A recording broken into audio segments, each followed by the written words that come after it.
Good evening, everyone, and welcome back to Noir at the Bar, Edinburgh.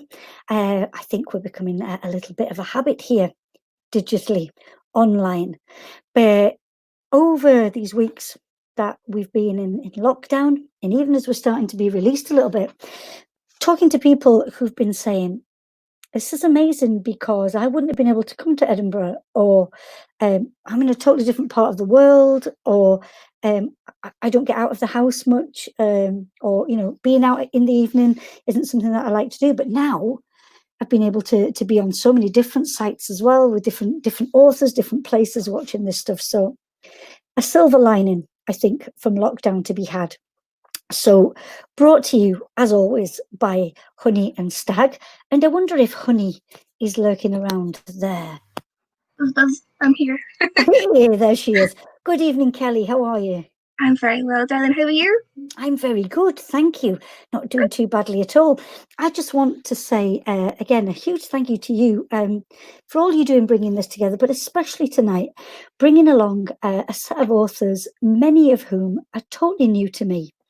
And I think, again, as I was saying just now, I think it's another one of the brilliant things of lockdown is people who would have been within no distance of Edinburgh, can now be here. Exactly, yeah. And the reach is greater. People can watch when they come from their homes. And people who not necessarily would want to go to events, maybe have a little nerves or whatever. This is a perfect opportunity. The comfort of their own home, they can just relax, and we're a safe space. Yeah, which is lovely. And we have Meggie with us tonight as well, again. Maggie's working her magic.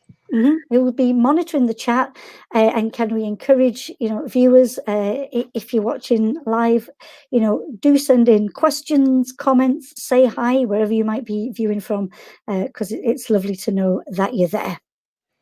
So, is there anything else we need to say, Kelly, or can we start? I think we got one. All good. Yeah. Excellent. Perfect. I see you on the other side, yeah? In a wee bit. Okay. So, our first author this evening is Justine John. Now, Justine, after 30 years in corporate life in London, she decided to move away with a career change to write. What a dream idea. Gilding the Lily is the result of this. She has a real job too, but when not writing or working, she loves riding her 3 horses. I hope not all at once, I'm going to ask about that, or walking her 3 dogs. Indeed, it would seem that 3 is a very important number in Justine's life. She has 3 stepsons, and she's her husband's 3rd wife, and they have 3 properties together. So everybody, if you will, welcome Justine John into the room. Hi. Hi, Justine, welcome. How are you this evening? Thank you. I'm very well, thank you. Thank you for having me on. It is a total pleasure. So just reading out your bio there, and lovely that idea of you being able to stop something and start writing. And I'll ask you a little bit more about that after the reading. But 3 horses, my thought was you don't ride them all at once, do you? No, I ride them one at a time. And, usually I only ride 2 a day, so they get their exercise within a week. Lovely, good. I just wondered, did you have a special magic there? Long legs. Long legs, exactly. Now, as I said to Kelly, I'm so excited to meet authors that I've never met before. And so having you read on here is wonderful. But I wonder if you would tell the viewers there's a chance to see you again in the not too distant future. Yes, at the end of August, you and I will be meeting again online, which is just going to be fantastic. Kelly's been so helpful in organising a book blog tour, a review special for me. And I understand that she had quite a lot of people interested, nearly 140, I think. So it's a pretty big review tour that's coming up, which I'm really, really excited about. And thank you to Kelly for helping me with that. I am really looking forward to it. And we're going to be talking about Gilding the Lily, are we not? Are you going to give us then a little sneak reading from that tonight? Yes, so I'd like to read from the prologue, if that's okay for you. That is wonderful. I'm just going to settle back. Kelly will take me off the screen and we'll listen to the delights from Gilding the Lily. Justine, the floor is yours. So this is the prologue to Gilding the Lily. She stood solemnly at the graveside. A single tear ran down her cheek. A man and a woman stood either side of her, and a younger man opposite. They all looked down at the expensive coffin being lowered in their family plot. A few other mourners were scattered around. They formed a small, sad crowd as the priest said the familiar burial prayer. But she barely heard a word as the coffin settled with an audible thump. Commit her body to the earth, for we are dust, and unto dust we shall return. She looked around her. It was a warm, bright day in September, but there was an unusual wind. A hurricane was forecast. There were many headstones here and a few statues, of angels mainly, different colours, but somehow the same hue. A few trees lined the perimeter fence, some bare, some evergreen. Beyond them, the city buzzed. It went on with its day and didn't notice anyone missing. The woman next to her was wearing a hat that didn't suit her. It kept catching the breeze and the woman's gloved hand caught it each time. It was annoying. She should have pinned it. She shivered as a gust blew by them, and then she smiled inwardly. How was it that she came to be here? How was it that it all went so well? Was it her own cleverness, or was it luck? The Lord lift up his countenance upon her and give her peace. We ask this through Christ our Lord. Amen. Amen, she joined in. Amen indeed, she thought to herself. The relief was immense. The day after it happened, it flooded through her. How was it that she had become capable of such a thing? And now it was a huge secret, but she'd always been good at keeping secrets. It was over now. She could get on with her life. The Lord be with you, and with your spirit, everyone replied together. Another gust. She felt it curl around her stockings. The woman next to her snatched at her hat. God of the living and the dead, accept our prayers for those who have died in Christ. She wiped away the tear. The young man opposite caught her eye and sympathetically smiled. She smiled back in a way that said, yes, I'm okay, thanks. And she was okay. Let us pray. They bowed their heads, some held hands and some sniffed, and they all solemnly recited the Lord's Prayer. Her mouth moved as she mumbled the words, but her thoughts were still elsewhere. Gracious Lord, forgive the sins of those who have died in Christ. It was easier than she thought. That's what surprised her the most. It was just a matter of thinking it through carefully, planning well. Did this make her a bad person? She was still the same inside, still the same of love, still capable of love, big love, still wanted to be loved in return. Isn't that what life was all about? Kindle in our hearts a longing for heaven. There was a sudden movement from the woman next to her, and her hat actually blew off. The woman made a quiet apology as she ran gracefully to the point where it landed. The wind allowed it to stay there, and she picked it up before returning to her place in time for the next Amen. Amen. Lord, have mercy. Would anyone else forgive her if they found out, or just God? She looked for the words in her booklet and joined in again. Raises from the dead, raises from the death of sin unto the life of righteousness. May the love of God and the peace of Lord Jesus Christ console you and gently wipe away every tear from your eyes. Amen. Amen, she repeated. Amen indeed. Oh, Justine, amen indeed. Read there, how atmospheric. I get the feeling behind there is one sinister character. There's definitely a character in the story. Yeah, she spoils everything, really. Not the kind of woman I think that maybe you would want as a friend. Before I ask you a couple of questions, just I've seen that some people are watching, and especially for the people watching for the first time, you're so welcome. And thank you for being with us on this fine criminal evening. Now, Justine, your bio says that you'd had enough of corporate life and wanted to write. Was Gilding the Lily, was it something that you already had within you, or did it come once you'd stopped work in the corporate world?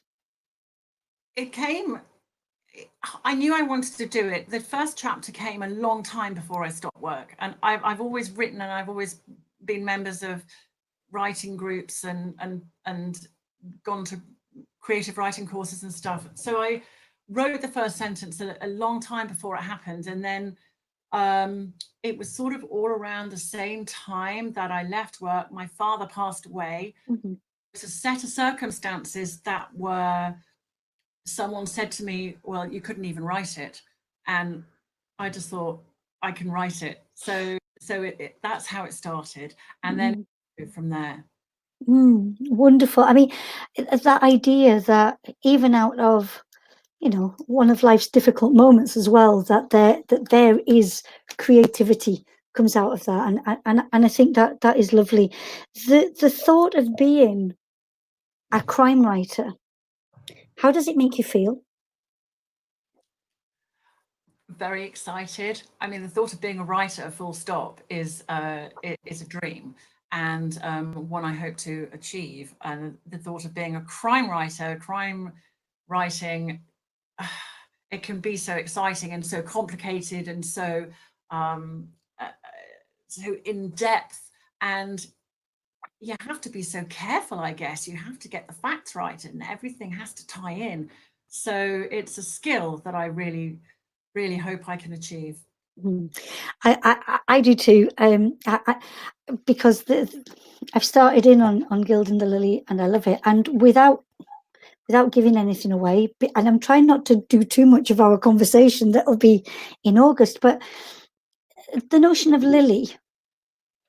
Can you say a little bit about lily? Lily of the valley is a poisonous plant, and if it's ingested, it can kill you. And it's quite a common plant. It's you can find it all over the place. So it's something, if you have a grudge against someone, it could be used. But please, let's not say we're inciting any viewers to, or maybe we are. No. Well, Justine, I'm really sorry that our time is coming to a close. I really want to thank you for opening us up tonight, our session together. I wish you all the very best with Gilding the Lily, and I look forward to seeing you back here in August. Yeah. Thank you very much. I'm looking forward to it too. It's a pleasure. Good night. Good night. So, off to a wonderful start. That notion of those deadly females and deadly males, of course. But what a sinister read to get us going. Again, lovely Ellie Shepherd out there, Kevin Ferguson, great to see you. Our next author tonight, again, new to me. It's wonderful. I hope if people are new to you tonight that you are enjoying these authors and hearing what they've got to bring us. It's Jim Odie, and Jim writes dark psychological thrillers that has endings you won't see coming.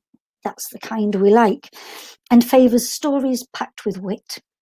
He has written 10 novels and well over a dozen short stories spanning many genres. Now, Jim has a very strange sense of humour and is often considered a little odd. Odd's good. Shakes it up. It's nice. He started his journey back in 2015, and he's had quite a varied route to where we're going to hear from him reading tonight. Different styles of publishing, and that idea. I'm going to ask him where is he headed as well into the future. So, please, if you will, welcome with me, Jim Odie. Hi, Jim. Hi, Jackie. How you doing? Hi, I'm fine. Are you well this evening? I'm very well. Yes, looking forward to it. Pleasure. Thank you for being here. This idea of the different journey in publishing, how is it for you? It's different. I guess like a lot of things, you have to experience different ideas and just try things out yourself. So I started self-publishing mainly because you naturally think no one's ever going to publish you, so I'll just start self-publishing myself. The means to do that was there via Amazon. So I jumped straight onto that. And all I wanted to do really was produce books that wouldn't be considered amateur. So that was my just to try just as good as other people. And then from there, I released my own first 2 books. And I got picked up by an independent publisher, and then I moved to another publisher. And I kind of learned the industry. I spoke to other authors. I've got a lot of author friends that I'm always asking them questions, and they're so brilliant at offering support and advice. And in the end, I found that it was easier to leave and self-publish it again, because then I was completely in control of where I wanted to go. I was no longer being rooted down where publishers were giving me ideas that they wanted books to be like, and I had to try and fit into that box. And I've never fitted into a box at all. So I always wanted to express myself, and being able to do my own thing and keeping my own destiny is suits me so much better. So I've had to take a step back, and I'm just moving forward now, really. In which case, Jim, I wonder, would you do us the honours of telling us what are you going to read to us from tonight? So I'm going to read from my new book, which is Mystery Island. There you go. So that was released on Monday. And yeah, it's something a little bit different because it's set in Hawaii. I wanted to do something completely different. Most of mine are set in the UK. So I thought, I'm going to have fun with this. I'm just going to go off and do a book. I've been to Hawaii a couple of times. I love the place. So I thought, you know what? I'm just going to enjoy myself and write it. And that's hopefully what I've produced. Beautiful. Thank you. In which case... Okay. I'm going to read from chapter 1. And it's a slight abridged version so I can get in enough for the amount of time we've got. Okay, here it is, chapter 1. And this actually starts in England, funny enough. I was slumped over the bar stool, my elbows resting on the sticky alcohol-drenched surface. I downed the last of my bottled beer and wondered how life had dropped me here. I needed something stronger. My girlfriend was already drunk. You could tell by the way her eyes rolled in her head and her limbs were soft and uncontrollable, like some human doll. She'd been whispering with her friends all evening. They were conspiring at a table like witches, far enough away to have a good time, but close enough to make sure I didn't. My invisible leash kept me shackled, and the alcohol had me topped up with melancholy. Perhaps it was wrong to blame the beer for the last one. I was a big boy. Most of this was brought on by myself. Laughing through whole-red lips, the false lashes periodically threw me glances filled with either pity or humour. She was lying to them again. Typical. Either telling them I was hung like a stallion or I was a complete waste of space. I'm no gambling man, but I know which one my money would be on. Her friends sneered over with me with evil eyes. Each wanted to hang me up and beat me like a piñata. But we were in love. It might not seem it, but we were. Sure, we fought and we argued. Rather, she fought and I argued. She was a physical person. She needed that interaction. Of course, when it was good, it was orgasmic. But when it was bad, it was the pain in the nuts. Literally. You want another? The barman asked me. I say barman, but he's my buddy Eddie. He owns a joint called Capers. It's a large bar that plays live music and has an American diner attached to it. I shrugged. I guess so. He nodded over to Donna. You buying her one too? He's doing his best to help the harmony of sweet love. He's a good man. He's had his ups and downs with women. But what man hasn't? Whatever you think, buddy. He grins. I know what he thinks. He's a clever guy. Eddie puts the glass down onto the bar.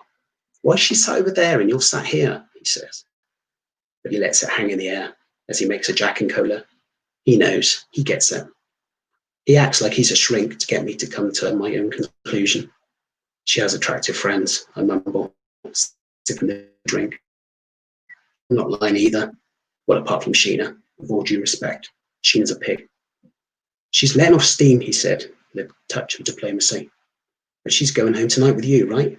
And then he shouts over, Hey, Donna, this handsome guy over here just bought you a drink. She looks up, shocked, and then grins. She nods to her friend and comes over like a whirlwind. She turns head. She makes eyes wander. Yep, looks like I got lucky, I mutter, as she walks up. And you know what? I actually feel proud when we're together. Thanks, she says with a wink. She knocks it back, slams the glass on the bar with a bang. You better come home with me then, cowboy, she says, holding out her hands in invitation. And like a fool, I take it, ignoring the catcalls from the slut squad of simpletons left giggling, and then alone later, scrambling for replacement batteries for their vibrators. I'm drunk. We're about to have explosive sex, but for the first time, my mind is wandering. It's her fault, as always. Get this. She has in her possession an actual, honest to God, real treasure map. And I'm not sure what to do about it. And that's it.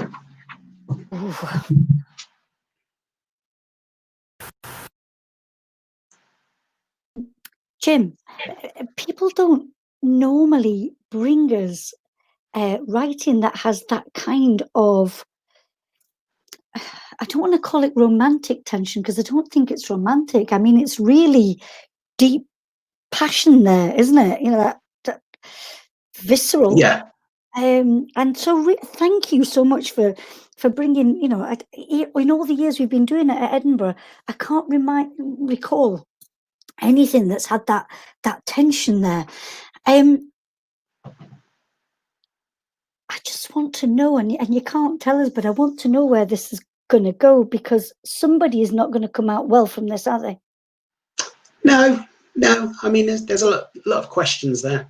With my books, I like to do it about the people, about their feelings, and about what they're like. I mean, you know, I grew up on John Hughes movies, so there was the relationship aspect, and then throw that in with a dark scenario, and that's where my books are, with a bit of a twist at the end.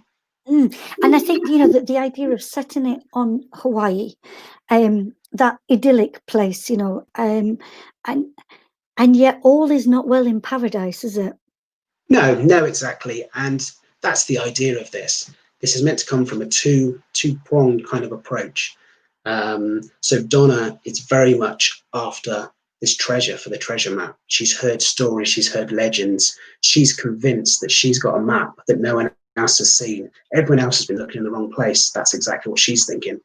Whereas Carl, boyfriend, he's actually just thinking, I don't know where our relationship's going. This is going to be make or break for us. He doesn't care about the treasure. The treasure is their relationship. So that's where the two things are kind of coming together. And is he willing to risk everything to maintain, because he's found the treasure, is he not? It's not, you know, that treasure is there. I mean, they're both into extreme sports and things like that. So they're both into things which very much just get them excited. But he's worried that that's all she is interested in, is those quick jolts of adrenaline and excitement. Whereas he's had that, and he's after something a bit more deeper and a bit more meaningful. And he's just worried that she's not on that same page. So for him, this will really show, you know, what the relationship's all about, because he's not convinced there is treasure at all. He thinks it's a load of rubbish, and he's worried how she'll react when she finds there isn't any, if there isn't any. So yeah, honestly, I hold up the cover again for us. Mystery Island, and it's out. People can get hold of it now. Yeah, they can. Yes, it's out as of Monday. Okay, so it's on paperback and on Kindle. Beautiful. And you never set your books there before? This was the first time that you've set your book in a different location? That's the first one, yeah. So normally they're set in and around, I have a town called Thornhill that I often use. So I live in Swindon, and it's based just outside of Swindon. I actually grew up in a hamlet called Thornhill, but this is nothing like that. I've just completely made it a new town. And I have a lot of characters which are in all of my books, but my books aren't a series, so you can read them in different orders. So there's a guy called Jez who ends up going on holiday as well. He ends up in a lot of the books. He's never the main character necessarily. He's kind of the comic relief.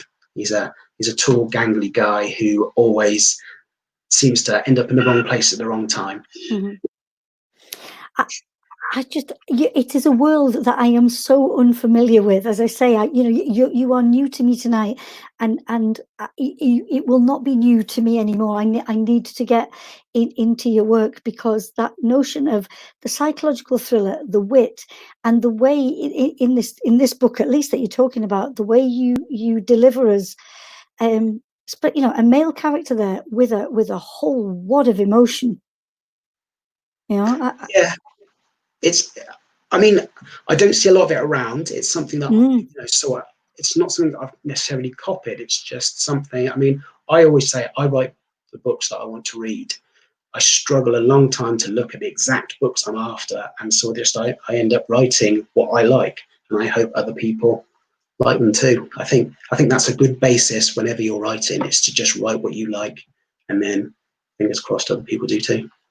Indeed. Jim, I'm really sorry, but I'm going to have to let you go. I don't want to. I would say that I have found treasure here tonight by listening to you read and talking with you, and I hope that we can gather again, and hear more about your work. Thank you, and all the very best. Yeah. Lovely. Thank you for having me. A pleasure. Bye, Jim. Bye. See ya. Bye. Hi, Delton in Louisiana. Sorry about the audio, or the video is glitchy. The audio is fine, but the video is glitchy. Hope that's getting sorted, because it's lovely to see you from over there in South Louisiana. So 2 in, and wow, what different readings. I hope you're enjoying that variety tonight. But here is somebody that I do know. Next up, it's Andrew Michael Greig. And Andrew started writing in 2017, following a career in aerospace engineering and live sound. Now, his first novel, One is One, was self-published on Amazon in 2018. But everyone, his second book, Whirligig, was published by Fledgling Press there in Edinburgh earlier this year. And oh God, this deserves a drum roll. I don't want to make a noise in case it spoils things, but this book has been longlisted for the CWA New Blood Dagger Award, and I am thrilled that it has, because it's so deserving of that long listing. So please, everybody, welcome this nominee, Andrew Michael Greig. Please welcome into the room. Hi, Jackie. How you doing? Andrew James, but never mind. Please forgive me. Why Michael? Why have I written Michael? Why not? I quite like the ring. You like that? Andrew James, do forgive me. How does it feel to be longlisted? Well, it's a bit of a shock, really. Obviously, second book I've ever written. I must apologise to everyone who's been out on these creative writing courses and done degrees in it and everything else, because I feel like a total fraud. I've just written a book, and there it is. But hey, that's just the way the cookie crumbles, I guess. Exactly, and I think if you've got the magic in you, and that story's there to be told, then I think the notion is let it flow. If the muse is there and it wants out, you have to let it out. So are you going to read to us from Whirligig? Yeah. No, I'm actually going to read from my first book, my self-published One is One. Yes. It's in a genre of its own, of fairy tart noir. And there it lives a lonely existence on Wait. Fairy tart noir. Mm-hmm. I absolutely adore the thought of that. Fairy tart noir. I would love to see that genre grow. Are you aware of anybody else who's doing that? I don't really. I mean, obviously Neil Gaiman sort of treads a path close to that, I guess. But this one is, as far as I know, it's the only one like it out there. And basically what I've done is I've taken elements from Scottish and Norse mythology, some of the weirdest things you'll find on the more sort of flat earth sections of the World Wide Web, and woven them all into a story. So yeah, and I just sat there one Christmas, was it 3 years ago now, and just started typing. Haven't done any creative writing since probably I was about 13 at school, and so I had no idea if it was any good or not. And no publisher took it, so maybe it's not that good. But the second book, as you say, is doing well, and there's some more news to come out for that one as well. But I'm not allowed to say anything about that one for the moment. So watch the space. You will be allowed at some point to tell us, yeah? Oh yes. Excellent, excellent. But for now, we should sit back and relax and listen to you, Andrew. Listen to you reading from One is One. Excellent. Thank you very much. I'll set the scene for you a wee bit here. Basically, it's a story with three main strands on it. The strangest strand probably is Thomas the Rhymer, who was a real character in Scottish history from the 13th century, lived down in the borders, Scottish borders, and he had the ability to see into the future and was meant to have gone off with the fairies, never to be seen again. The second strand is a London detective in the Serious Crimes Unit who's investigating the disappearance of a dancer from a locked studio, and there was no way out, but he's just disappeared. And the third strand, which is the bit I'll kind of read from, which they do all join together at the end, is Tanya, a girl from Bristol, who's searching for her parents who disappeared on the island of Einhallow, just off Orkney, on a bird watching expedition. So she's managed to find a private detective on Orkney, and I did search and I couldn't find any, so I've had to create one, of course. A guy called Jake, he's a young bloke, and he's out there on the autism spectrum, I think it's safe to say. And luckily, Jake has a connection to these events because his uncle was the ferryman who took the birdwatchers over in July in 1990. And if you search the web, you might find some truth behind that. So he thinks his uncle knows more about this than he's letting on. So he's gone to his cottage, and his uncle is the worse for drink, unfortunately. But here he is talking to him. What do you think's wrong with her? He left the question hanging like a mote in the air between them. His uncle stared into the flames slicking around the logs, each one leaping up as if on the verge of escaping before falling back to gather strength anew. She looked as if she was about to disappear, like her parents. Jake waited patiently. Too much encouragement at this point could tip the balance into his uncle clamming up tighter than a mollusk. The glass emptied, and Jake refilled it, glad to remove himself from the hard embrace his chair offered. I saw her parents. Young things they were, looked like hippies with their hair and smelling of that patchouli oil. They stood at a mile from all the other bird watchers, all a lot older, retired half of them with their expensive binoculars and bird books. Jake settled back in his seat, eager to hear what his uncle might say next. The crossing was fine, timed at the roost tides were weakest. We all got out at the bay, and I pointed them towards the cliff so they could see the most birds.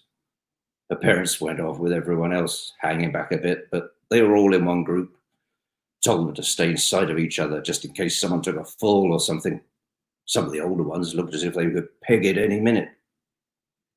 He started refilling his pipe, using the delay to marshal his befuddled thoughts. The tobacco fell with some skill into the bowl, where he expertly tamped it down before drawing a match flame deep into the pressed tobacco, releasing another cloud of pleasantly scented smoke to join with the fog surrounding his chair.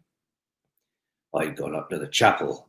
It's a good place to keep an eye on them all on the boat, and the only bloody place where I could get a seat out of the wind. Jake realised that the shelter offered by the stones would also make lighting a pipe a much easier task. They'd come up on their own, like teenagers they were, all over each other. Didn't pay me any attention, just walked past me into the ruined chapel.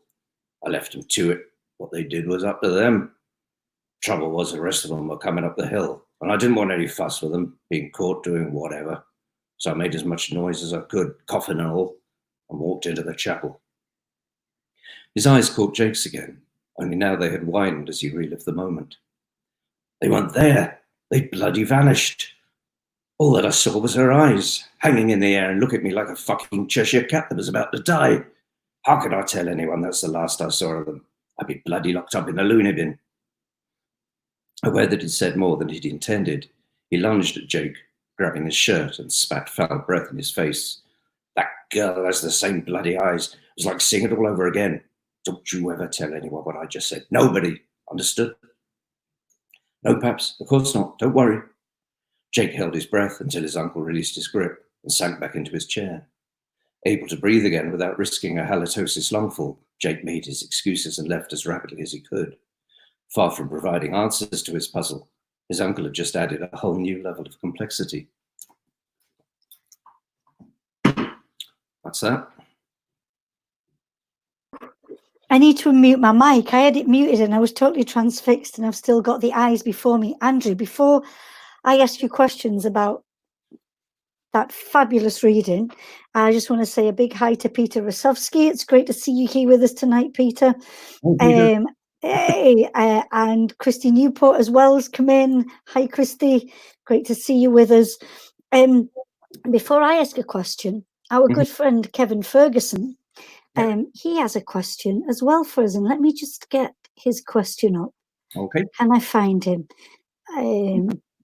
Yeah, I think he has. There we go. Kevin's saying he's read Whirligig, but he's asked a lovely question. There he is. He says, have I got time and inclination, and I do, always, to ask you, Andrew, about your musical escapades, especially with the Sour Mash Blues Band? Right. You'll know why I'm asking. Yes, we played at his wedding many, many years ago. That's right. I was playing bass at the time, so yeah. I just play a little bit for my own amusement these days. I've taken up acoustic guitar, so I occasionally strum that and massacre a few John Martin songs. Wonderful. And I'm going to totally agree with Kevin's last comment as well from your reading. Why isn't that published? That is just so great sense of place. I think your reading as well, though, really captures it, and that I think that's crucial in events, moments like this. You transported us to that place. Why choose there? Why not other? Because there's other remote, beautiful islands with sinister stories. Why that one? I'm actually on a bit of a geographical trip here, because the story starts with Thomas the Rhymer, who was in the 13th century, now dancing on Rannoch Moor. And that's how the story opens. I think about, if you go to Fairyland, as you very well know, Jackie, one night there is equivalent to 100 years or something or other of our time. So he's been there a few years, and now he's popped back, and the balance of his mind is accordingly fairly disturbed. But he's on a mission himself, is Thomas. And that would take him to Orkney as well. But my London detective, following this missing dancer, he ends up on Rum, which is where the story kind of terminates. And in between all that, I've got my missing dancer falling on a beach in Iceland. So yeah, I cover a fairly wide geographical spread on that one. You do, and anybody who knows Dr. Noir, the notion of falling onto a beach in Iceland just seems like utter heaven. However, I have to ask you, after Whirligig, are you on with the next novel? Is it already in the making? Well, Claire from Fledgling asked me quite some while ago to do another one. So yes, I'm probably about halfway through the second episode of the continuing adventures of Dieike Storfin and Frankie Mackenzie. So yeah. Ah, wonderful. I'm very glad that Claire Kane has pressed you to that, because I think a great encouragement to me. A big shout out somewhere. Yes, definitely. Great press, fledgling press.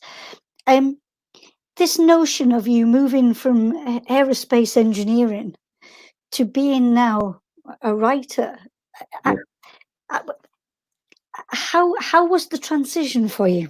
Well, it's even weirder than that, because I kind of oscillated between doing work that is classified for various aerospace companies to suddenly throwing it all in and doing front of house at Glastonbury Festival, or touring the world with Kappa Cayley doing the sound for them, or Van Morrison or whatever. So I varied quite a lot between the two, oscillated between two totally different careers. And now here I am starting a third one, I guess. So yeah, hasn't been the most logical of career paths I've followed. But writing. But as you know, the fairies take you on a journey that you may never understand. Absolutely. until you're well on the way with it. Mm-hmm. Oh, Andrew, I'm really sorry that we can't stay longer. Delight to be with you again. Yeah, I totally, and I look forward, to when we can do this again, and hopefully we can do it in person. This is the next best thing, and I love it. But hopefully we can be back in the safe space again. And as I say, all the very best again with Whirligig. Yeah, fingers crossed. Thanks. Okay, good night. Bye. Oh, fabulous! I hope you all enjoyed that reading. Yes, Alfred, great authors tonight, isn't it? It's just that thing of fresh tales and new faces. Wonderful. So, on to our next author. And our next author is Trevor Twohig. Let me read to you about Trevor. So he's born in southeast London, and we spoke the other day just to do a technical rehearsal. So again, an author from London, we would never have got that author probably up here, and I'm glad we have. Well, he was never great at school, except for English. And he would go so far to say that writing is his passion. And I think many of us who are watching would say that as well, would we not? That writing and reading, passion, we share that. So throughout his life, he's created novels and novellas, poetry and lyrics. And for a large part of his professional life, he's been a teacher, as creating a desire to write in the next generation is something he believes in. Well, a big amen to that, just echoing from our first story tonight, but a big amen. Now, he currently lives in East Kent with his wife and 3 children, and is the author of the Charlie Stone crime series. And he's currently excited for the release of Crimson Cross on the 3rd of July, not long now. So please, everybody, welcome Trevor Twohig into the room. Trevor. Hello. Hey, how are you? Well, thank you. How are you? You are looking very well, because those of us up north, there is a storm gathering and you have beautiful sunshine on you, I can see. Yeah, I'm bathed in sunlight. I've been trying to use little bits of paper to block out the sun coming through the window, but because I'm not often in this room at this time, it's just gonna have to. You just have to enjoy the sunshine. I would say let it in and have it where you can. I think that's most important. Yeah. Indeed, it's nice. So I love what you put in your bio, the idea of it, inspiring or creating the desire in the next generation to write. How has that experience been for you? What kind of things do you do? Well, I mean, I think that from my perspective, I've always believed that we learn more really from younger people rather than, say, older generations. I think we can take a lot of certainly inspiration. I've got 3 kids, and the energy, the boundless, limitless energy that they have, especially during this lockdown, it's been, difficult times. I mean, it's something to for us as adults to look at and kind of go, we should take inspiration from that. It's such a sort of positivity, and we're surrounded so much by negativity in the news and things like that. I just think it's nice to kind of, through the stories, through meeting people, through talking to people. But I mean, I guess in the teaching aspect of things, you see so many things on a daily basis that are just different and interesting and not usual. And I suppose it can kind of form, ideas for stories, I guess, Very, very much so. And I totally take on board what you're saying about learning from those that are to come. Because I think that, there's a lot to be taken from that. Now, tonight, are you going to treat us to a bit of Crimson Cross, seeing as it's coming out? That is the plan. That's what we're going to do. We're going to read a little bit of that, yeah. All right, so if you'll give us your reading, then I'll grill you a little bit more, if that's okay. Sure thing, no problem. All yours, Trevor. Thank you. This is from the sort of towards the end of Crimson Cross. I'm just going to read it. This is chapter 62. I felt the wild power of the ocean as it breathed in slowly, then threw me into the underbelly of the lighthouse. There was a small brick-built room that was filling with water. There was a further door in front of me that was metal and had a circular wheel to open it in the centre. The soundtrack of the sea behind me powered me on. Death by drowning was not a current option as I threw myself onto the wheel and used my whole body to wrench the door open. It was stiff but loosening. Another wave of sea foam threw up on my back as the little room began to fill up. I turned the wheel again and again until finally it cranked to unlock and I pulled the door open. The ocean swelled and its power spat me into a dark corridor. I shut the door behind me and shook myself down. I was soaked through, but I still had my pistol. My phone was dead, unsurprisingly. I was either leaving here alive with my daughter or in a body bag. My phone was the least of my worries. The corridor was lit dimly by candles along the walls. I walked carefully, checking the rooms along the way as I went. The same old story. Shackles, chains, devices. That familiar, cold, metallic smell through the faint glow of the dim candlelight. I continued silently down the corridor to the final chamber on the left. It was like a tomb, the cold, damp eeriness suffocating me. Maddie was lying on a cold slab in the middle of the room. Her eyes were closed and she was peaceful. I went towards the table where my daughter was, breathing heavily like an angel sleeping. There was a sharp thud in my upper shoulder, a metallic dart. I grabbed it and pulled it out too late. Another one caught me in my stomach. Modern darts released on impact, so whatever was in it would be beginning to circulate in my system. I turned for the cover of the wall outside and stood behind it, waiting for the next move. Come out, Charlie, a soft purr echoed softly through the chamber. Come on. I looked behind the door frame and back into the room. Green was standing over the stone table like a doctor over her patient. Congratulations, Charlie. You found us. You found it all, causing us a lot of trouble on the way. It's my job, Jennifer. I catch murderers and killers, I said dryly. If only you had just left this alone and stuck to the druggies and small-time gangsters of this dump you call home. You couldn't leave it, though. You kept on coming. It's all gone now, Jennifer. The whole thing. Gibson's dead, Wadham locked away, Pensborough's dead, and Peter, your boss, facing trial. Peter's dead, Charlie. I've seen to that. I felt queasy. There was nausea in my stomach rising through my body. I felt weak. I could barely stand. Peter? I tried, but couldn't finish the sentence. He's dead, Charlie. I killed him and blew it. They're all gone. Because as you need to learn, none of this matters, Charlie. It's all transient. What matters is the order, the continuation of what has always been. You can't stop it, Green said, pulling a long gold blade from her jacket pocket. Jenny, no, not her. I'll leave it there. I think it's about 3 minutes. I'll do some... I just the thought of pulling out that blade and what might ensue. Thank you, Trevor. First of all, before we have a chat, I have to say a massive hello to my very good friend down in Bristol, Ava Sherman. Yes, and look at that, Ava. You came in just at the right time when Trevor mentioned that all-important place of a lighthouse. Ava has a great passion for lighthouses, and there's one in her future, this we know. And a question from Ellie Shepherd. Thanks, Ellie, for your question. And she says, do you keep work as a teacher separate from being an author, or do you get asked questions about your writing? Good question. It is so I've chosen to use my actual name, which is peculiar and quite unique. So I do get questions about my writing, but I obviously, because it's crime, the Charlie Stone series is a crime series.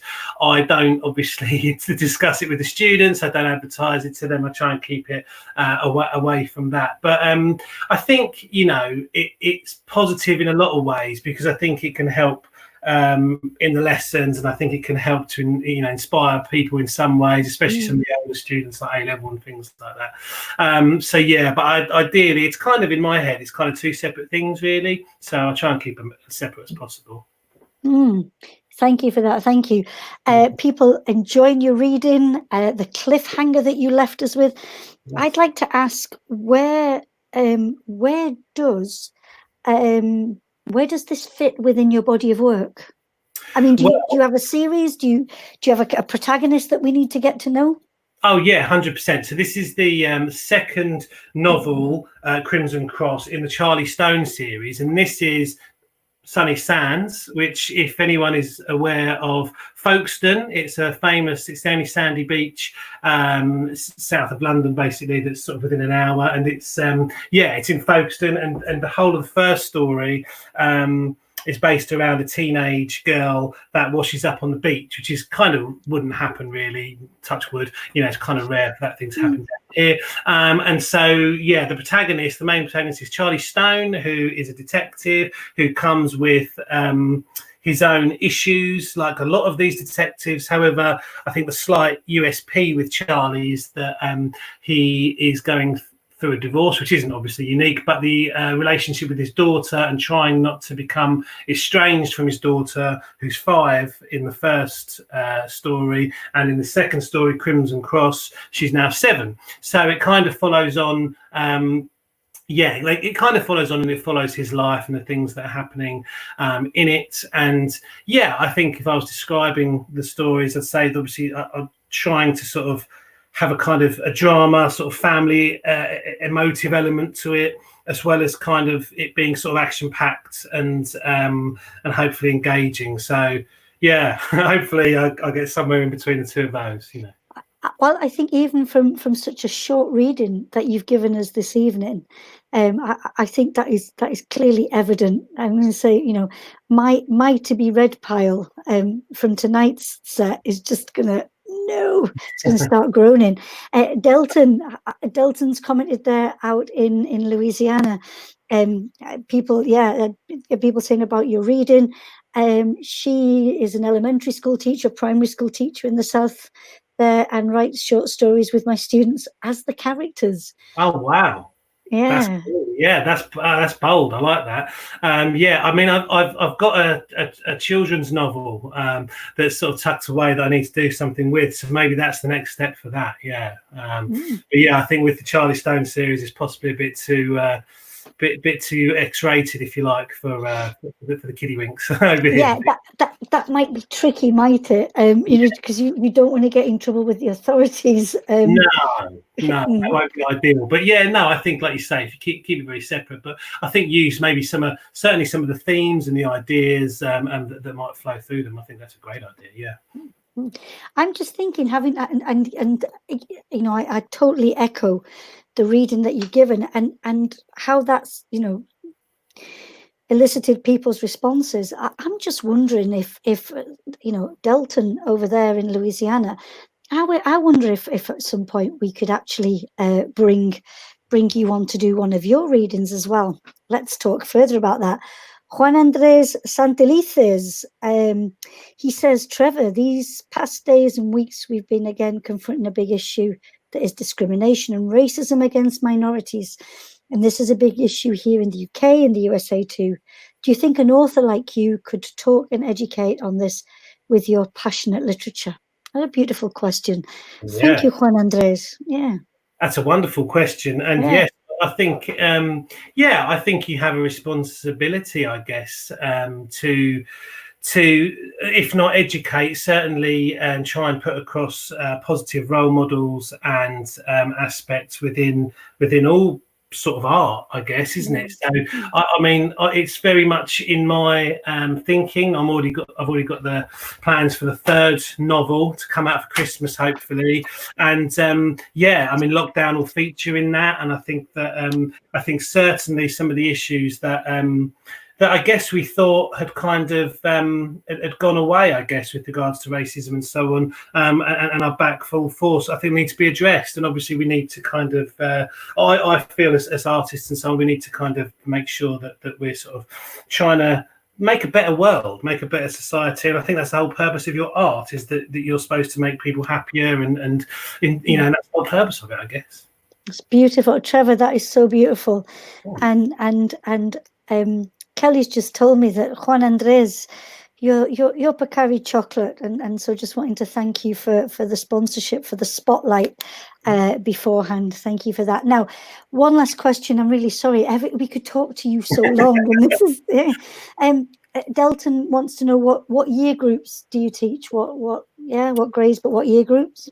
Oh, yeah. Okay. So generally, I teach kind of what we call senior school here, which is like 11 to 18-year-olds. But just recently, I've got a new job that's in charge of the whole lot. So like 3-year-olds up to 18-year-olds, which is kind of terrifying. Sounds like an awful lot of work, but but no. So yeah, kind of quite a lot all the way through. So yeah, that's what I do.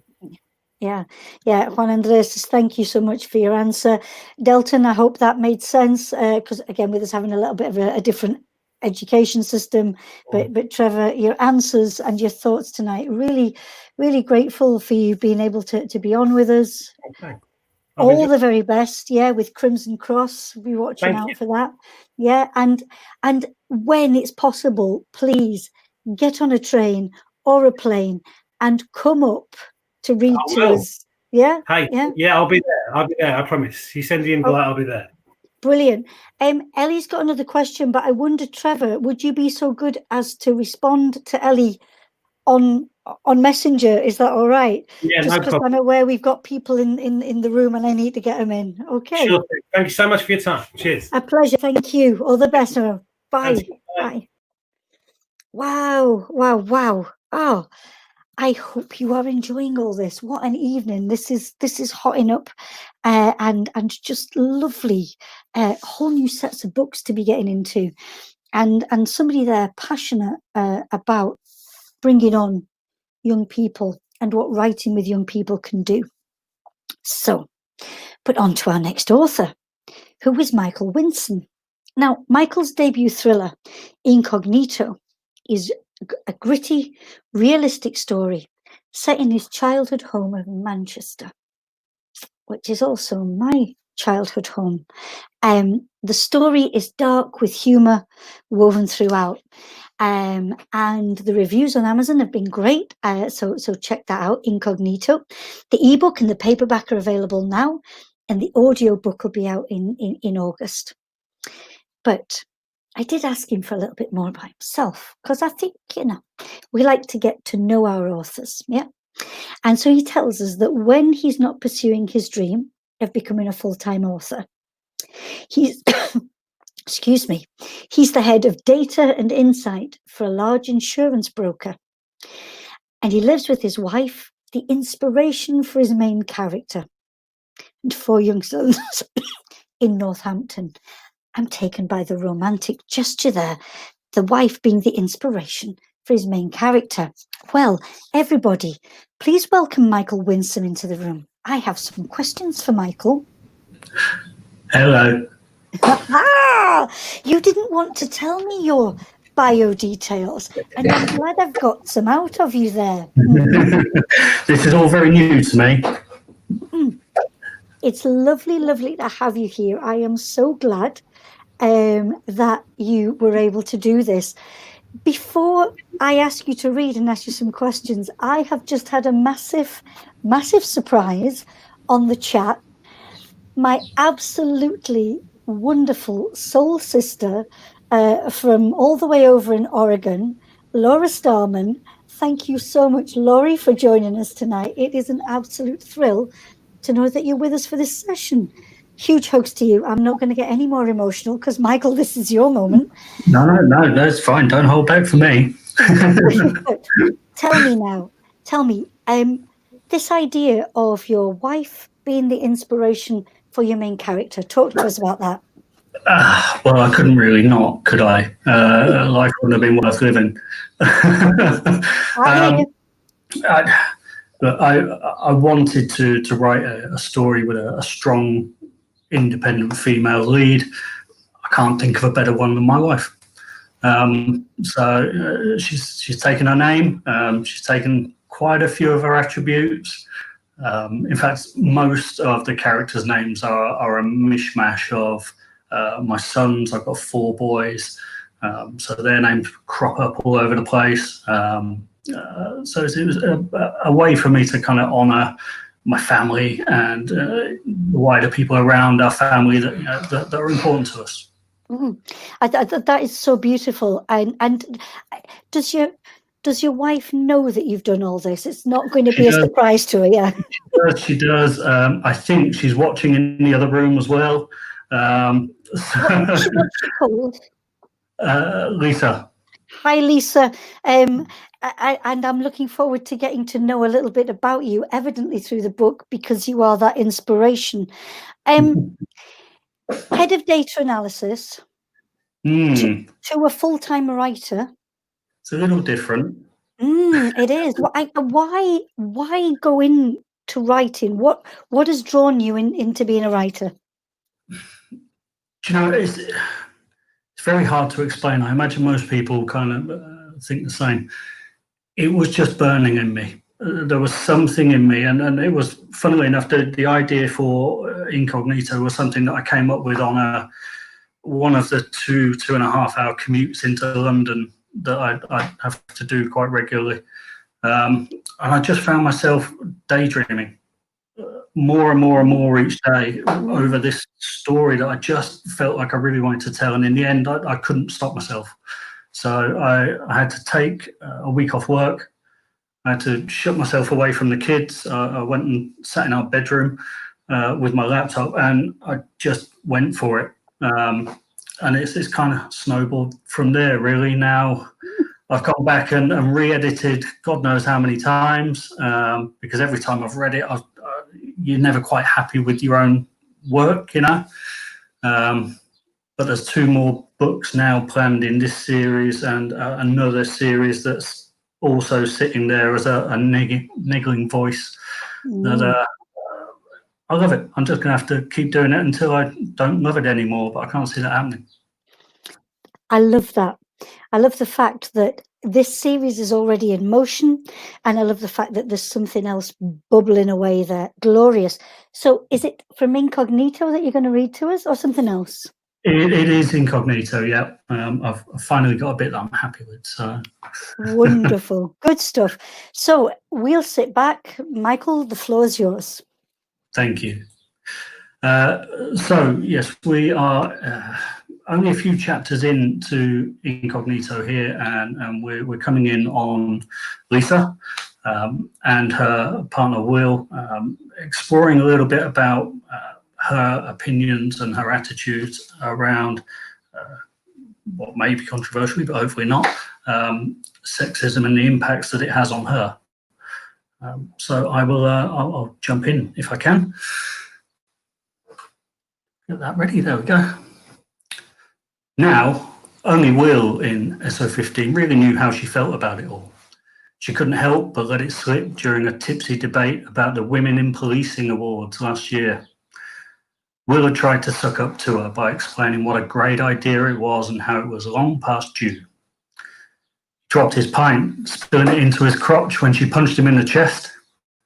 "What a load of bullshit," she shouted. "The whole idea of it is completely sexist.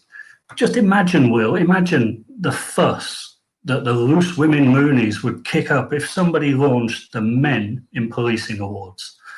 There'd be hell to pay.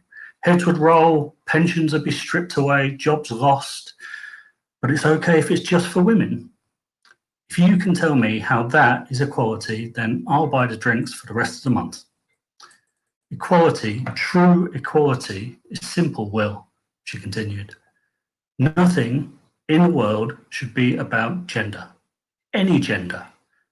Promotions, recognition, awards, everything should be judged by a person's ability and effort and nothing more. Simple." Will agreed completely, but he found himself getting uncomfortable anyway. Her personal experiences went way beyond wolf whistles and inappropriate comments. Hers were things that were done by people who thought they were untouchable. And the pain that she felt about them came not from the actions themselves, but from the fact that she was helpless. She wouldn't have been taken seriously if she complained about them. But Lisa wasn't one of life's victims. She just had to protect herself in her own ways instead, which meant being careful, being ruthless, and never being in a situation where it was just her word against someone else's. And she became good at it. She thought back to one specific night when her old unit boss, DCI Grayson, a real smarmy old pervert who was known for being inappropriate with new recruits, had followed her into the women's toilets on a Thursday evening after most people had left for the day. Lisa had been working late, trying to get ahead of the mounting paperwork on her desk that had been thrown to one side while she was testifying as a prosecution witness in court that week. Grayson waited until Lisa was in the cubicle and then walked quietly in, taking the cubicle next to hers, pulling the door to. He silently waited till she left her cubicle, and when she did, he grabbed her. He grabbed her and he dragged her into the cubicle with him. He was taller than her by at least a foot and had a good 6 stone advantage over her in weight. Her build hadn't changed much since the age of 17. Size 8 on good days, size 10 on the rest. In an unexpected tug of war, it was easy for him to drag her a few feet towards him and close the cubicle door by throwing her against it. What he didn't know, couldn't know until that moment, was that her petite frame was the perfect camouflage. Nobody would expect the brutality that she was capable of when the right buttons were pressed. And I'll stop there if I can.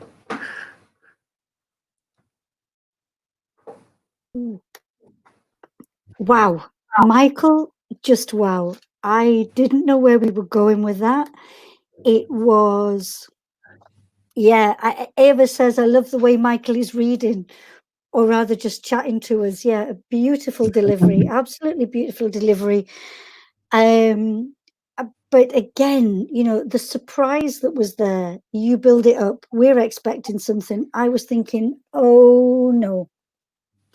But oh no, you took us elsewhere. Just a couple of people to say hi to. There's Glynis Castle Elliott. Hola, Glynis. Marisa will be with us. Stay there with us. And Kevin, beautiful comment there. Kevin saying great active reading. Another one for the list. Steve Jenkins says don't stop there. Brilliant. Yeah, beautiful, beautiful reading. So sensitive. And the thing that caught me was right when you were saying, you know, that thing that comes back of, you know, it should just be for people, that gender aspect, you know, why does that matter? And that, I think it's a tricky thing to raise, you know. It is. And especially in a very traditional profession, shall we say. Yeah, as I was trying to find the right thing to read tonight, I went back and forth on that quite a bit. But you know, if you want to get to know a bit about how I write or what I write, this is probably the best way to show it because it's got those elements of Lisa in there and the character, and it does touch on some things that are close to the bone. You know, it's not just this. I've heard one of the questions earlier. There are some elements of race in the book. There are things around Brexit in the book. There's lots of different things that are very real impacts in the world that we live in. And so I didn't want to shy away from putting those in. One of the people that has read it has actually said, you know, I got quite uncomfortable reading it for a while, but I kind of wanted that a little. Yes. To be question, you know, to have those inner questions, but I always say this, but from a safe space, because a good novel, and for me especially a good crime novel, should be raising those questions about society and where do we place ourselves in that and how do we respond about things. And so, you know, beautiful job, Michael, beautiful job. Can we get hold of Incognito? Yeah, is that? Yeah. I am entirely self-published. This is all done kind of from the sofa of an evening after I finish work. So it's only on Amazon at the moment. There's a paperback and an ebook, but I am trying to get an audio version done as well. So that hopefully will be out in the next 5-6 weeks. Wonderful, wonderful. All the very best with that. Delton, loving your selection. My good friend Laurie is saying there that you're raising 4 boys and within that context of your thoughts and things like that. So thank you for being with us, Michael. I hope we can meet again, as I keep saying. You know, for me, it's that thing of we have to do it like this now, and that's good. But when we can, come up to Edinburgh and read for us there, yeah? Absolutely, yeah. All the very best. Thank you. Good night. Bye for now. Bye. Oh, yeah, Kevin, it's good. Make people feel uncomfortable, and then we might be able to start to think otherwise. Laura Valanda, glad you enjoyed the read and that passion in the writing. It's lovely. So I hope you're all doing well there. Lovely comments coming out, and that you're comfortable and well. You've got your favourite drinks or snacks and just relaxing and hearing other people's creative joy. So now let's have a look. Where are we going next? Well, this is an author that I'm familiar with. It's Ken Lussey. Let me read to you Ken's bio. So Ken spent his first 17 years following his family around the world, a process that involved 7 schools and 7 school libraries and a dozen different postal addresses. In 1983, Penguin published his Hitchhiker's Guide to Great Britain. Real life intervened for a while his first novel, Eyes Turned Skywards, wasn't published by Fledgling Press until 2018, with the second, The Danger of Life, appearing a year later. And again, shout out to Fledgling Press for bringing us those novels, and Laura Starman, save a coffee for me, because you truly make a fine brew, and that's for sure. So everyone, welcome, please, if you will, Ken Lussey. Hi, Jackie. How are you doing? I'm doing fine, and all the better for seeing you, good sir. Are you well? Very well, thanks. Mm-hmm. Really good to see you. Yeah, and all going well on the writing front, yeah? Well, what else is there to do? It's a perfect moment, though I know for some people it's tricky to concentrate, but I think, you know, if you can find a space and you can be a little bit peaceful at the minute, just to let the muse run. What are you going to read to us tonight from? Going to read to you from, yep, there we go, Eyes Turned Skyward, the first of my 2 novels, thrillers set in Scotland during World War II. Beautiful. Can I ask, will you be taking us up in the plane, or will be remaining on the ground? This is definitely earthbound. Earthbound. Okay, good. Just in case there was a need to, you know, safety and all that, but we can just sit back, take us to World War II, Ken. Okay, well, the setting is Oban in August 1942. This is the very opening of the book, so the first half of the prologue. There was something forbidding about this place. The old keep and the surviving walls were covered in dense ivy. At this time of the evening, even a summer's evening, there was a sense of a weight of history here that was enough to send shivers down the spine. Flight Sergeant Peter Jacobs checked his watch again. Gregory hadn't seemed the sort of man who would be late, but late he was, by 45 minutes. Jacobs flicked the still burning butt of his cigarette over the edge of the long drop. It fell towards the undergrowth at the foot of the cliff, though he lost sight of it well before it came to rest. He cursed the need to be up here. As far as he was concerned, it would have been much safer to meet in plain sight in the town, perhaps a brief encounter on the esplanade or in the railway station. But no, Gregory was the boss, and Gregory had said that they should meet in the same godforsaken spot as they had on Monday evening. The location had its compensations. As the sun sank slowly towards the western horizon, it painted that whole side of the sky in a complex pattern of reds and oranges. From here, the view was dominated by the Isle of Mull in the distance, with the sun still glinting off the side of Ben More, the island's highest point. Closer at hand was the much smaller island of Carrera, somewhere he'd come to know only too well over the past 2 weeks. In the shelter of the island, to the left as he looked, were a series of large shapes, now in deepening shadow, each tethered to a buoy. Jacobs knew that even when moored and apparently at peace, each flying boat had to be manned in case the weather changed overnight. It wasn't a job the men relished. Oban might not have the world's most exciting nightlife, even without the blackout, but a night in a bobbing aeroplane was much less attractive than a night tucked up in your own bed or someone else's. The last sun's disk dropping below the horizon reminded Jacobs he still had to descend the steep and narrow path to the road below, and then walk back into Oban before it got totally dark.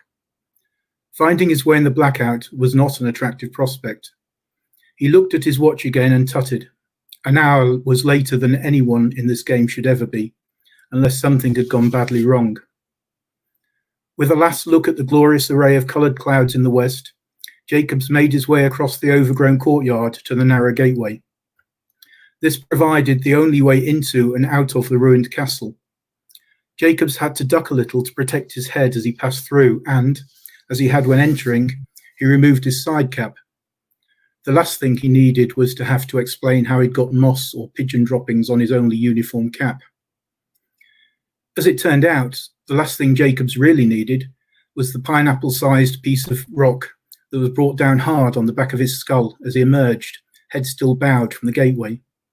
He never heard the person who wielded the stone, and certainly never saw them. More surprisingly, despite his musings about the possible reasons for Gregory's failure to make the meeting, he had no premonition of danger, still less any inkling that his world was about to come to a sudden end. And he certainly never felt the hands that then searched his pockets and under his clothing. That's it. Ken. Again, it's like this moment of, who is it? Who is there? Who is searching in these man's pockets? Well, for us to find out, of course, we need to get the book. Please don't tell us, no spoilers. What I would like to know, yes, exactly, Kevin Ferguson. He took my question away. Over to Kevin. Why World War II, and are you a history buff? I suppose I've always been interested in aviation and military history, and I'm extremely interested in Scotland. And these things sort of came together. I came upon a story that was rather truth is stranger than fiction, about events that had taken place on an airfield in northeast Scotland late in the war, and thought, well, that would make a wonderful basis for a novel. And then I thought, hang on, late in the war, that isn't going to be a great deal of help if you're going to start writing a series. You're going to have to backtrack a little bit. So I backtracked 2 or 3 years from the point I'd started thinking about, came across the account of the air crash that killed the Duke of Kent, King George VI's brother. He was killed in a flying boat that flew into a hillside in Caithness in August 1942. I thought, great, there's my starting point. So Eyes Turn Skywards is really about an investigation into a real-world event that has really never been resolved. Fabulous. I've just been taken into that time period. Delton has as well, because Delton's asking, do you have real life connections with World War II? I came into the world 12 years too late to have a real world connection. But actually, my father was a Royal Air Force navigator and did serve. He joined a little bit before the end of World War II. So I suppose to some degree, yes. Mm-hmm. Did he tell you tales of his experiences? Yes, I mean, he was the reason that I spent the first 17 years of my life wandering around the world. So from one Royal Air Force station in Singapore to another in Germany to others in Britain. So yes, and particularly when I got old enough to drink in whatever the legal drinking age was in our local pub in whatever part of the world it was, then the stories tended to flow more easily. Mm-hmm. And as you write, and you tell us that, of course, this is a series, which is wonderful. So as you write, do you weave in any of the stories that your dad regaled you with?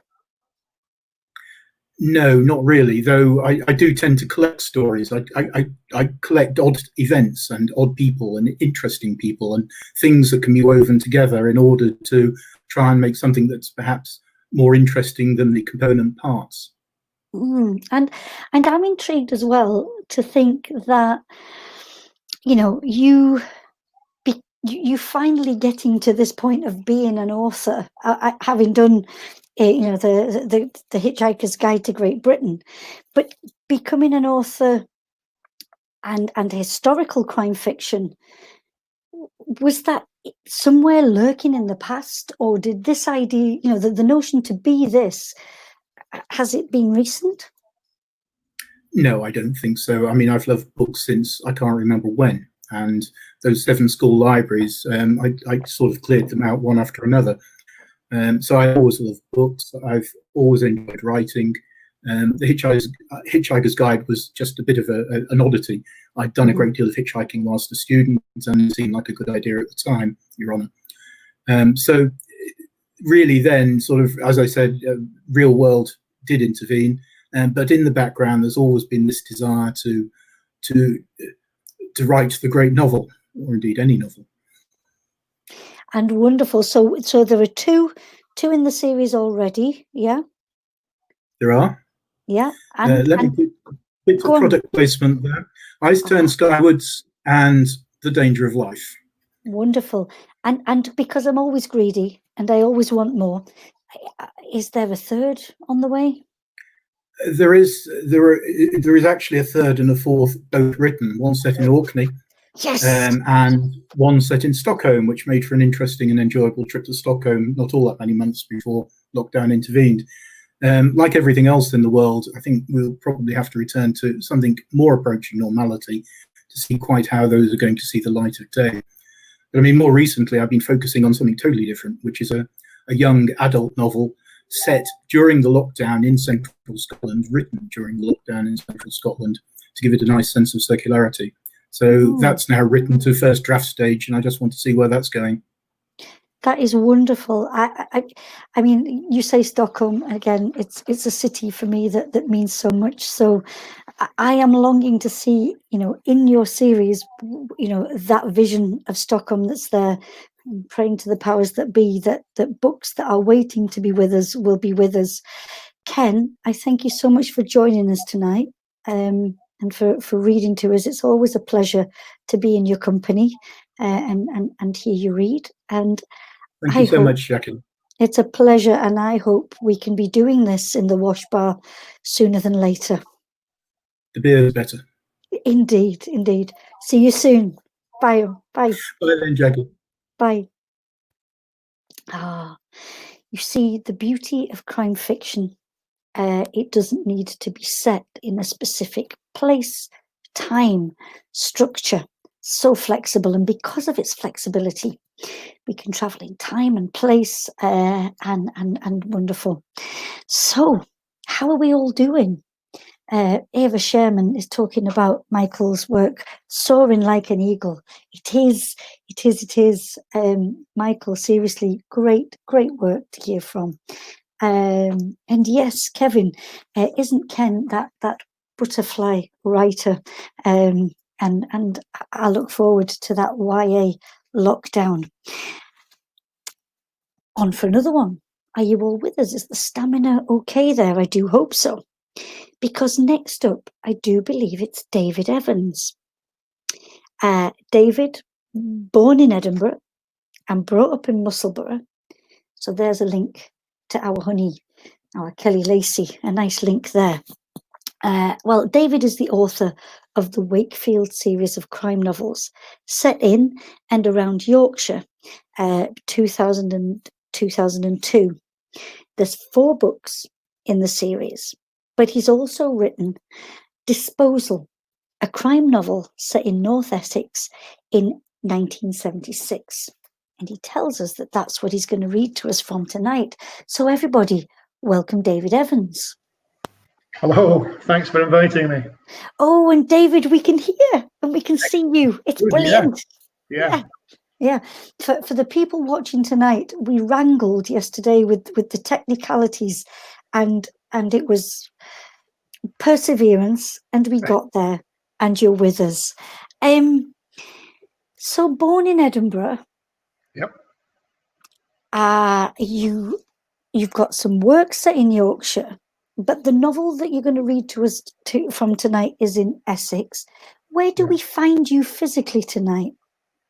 I'm in the delightful Yorkshire town of Hebden Bridge, which I think you might be familiar with, coming from Oldham, you told me, didn't you? Yes, I am. Yes. So wonderful that you're there with us this evening, and you've got a book ready to read. When you've read to us, I'm going to come back and quiz you a little bit more. Is that all right? Fine, fair enough. Okay, just to give you a little bit of background to it, Disposal, set in 1976, opens up with a light aircraft crashing on takeoff, and it's witnessed by Cyril Claydon, who is a sergeant, uniformed sergeant, just finishing the night shift at Clacton, and the aircraft crashes just into the sea, just clips a seawall. He and his colleague jump into the sea, wade out, pull the pilot from the wreckage, who's unfortunately dead, but there's a package on the front seat, a big package, and as he's trying to wrestle it free, his hands go through the plastic and he discovers it's another body, and that kicks the whole thing off. Now, Cyril Claydon is an old school sergeant. He'd served in CID, but then he's moved back to uniform. And because of shortages in CID, he's, in his DI's words, he's foisted on to DI John, Dick for obvious reasons, Barton, and they are chalk and cheese. So if you think of Dick Barton, think of Gene Hunt and Life on Mars, contrasted with Cyril Claydon, who's a straight up honest to goodness copper. And the thing I enjoyed about writing the book was that I wanted to have a very distinctive character arc for both of those characters, and I also wanted to develop the relationship between them and see how that went. And the section I'm going to read to you is where their relationship starts to thaw a little bit as far as Barton's concerned. And it was one of these magical moments when I'm writing where the two main characters are in the front seat of a car driving back from interviewing the living girlfriend of the victim in the black plastic bag, back to the police station, and it's as though I'm in the back seat taking notes because I haven't got a clue what they're going to say, and this is what came out of it. You're a bit of a smarmy git in the quiet, aren't you, Cyril? Barton was driving them back to the station, windows down, the warm wind pushing through the car. Did you answer or something? He went on. Cyril took a breath, determined to keep some self-control. Maybe that's what Barton wanted. I suppose you would have held her up against the wall and given her a few slaps, he responded. Beat a confession out of her. Barton laughed, surprising him. After a few seconds, Cyril asked, any ideas on someone called Victor? Notice it was Victor, not Vic or any other shortened version, Barton said. That makes me think of only one person. Any chance of sharing that? Barton looked across at Cyril with a broad smile on his face. Victor Robinson, son of gangland boss Frank, he said. So, we're back to the Robinsons. Fancy a pint, Cyril? Barton didn't wait for an answer. He pulled into the side of the road outside the aptly named Never Say Die public house, switched off the engine and wound up his window. I'm buying. Cyril sat on the seawall at the rear of the pub looking out over the beach. He puffed on his pipe, waiting for Barton to come out with his pint of bitter. The irony of Jaywick was that although a lot of the housing stock was dilapidated, it had one huge attraction. The beach was one of the best on this coast. The golden sands were peppered with family groups laying down, soaking up the sun, children playing football, toddlers running around starkers on long-term missions, fetching buckets of water to fill the moats of the sandcastles. Others were busy using spades to bury their dads in the sand. It was times like these he missed not having any children with Maureen. Here you go, Barton said, holding out the glass to him, dispelling any more regretful memories. Cheers, Cyril responded, taking a sip and wiping the froth from his moustache. Barton sat on the wall beside him. You got any kids, Cyril? He asked.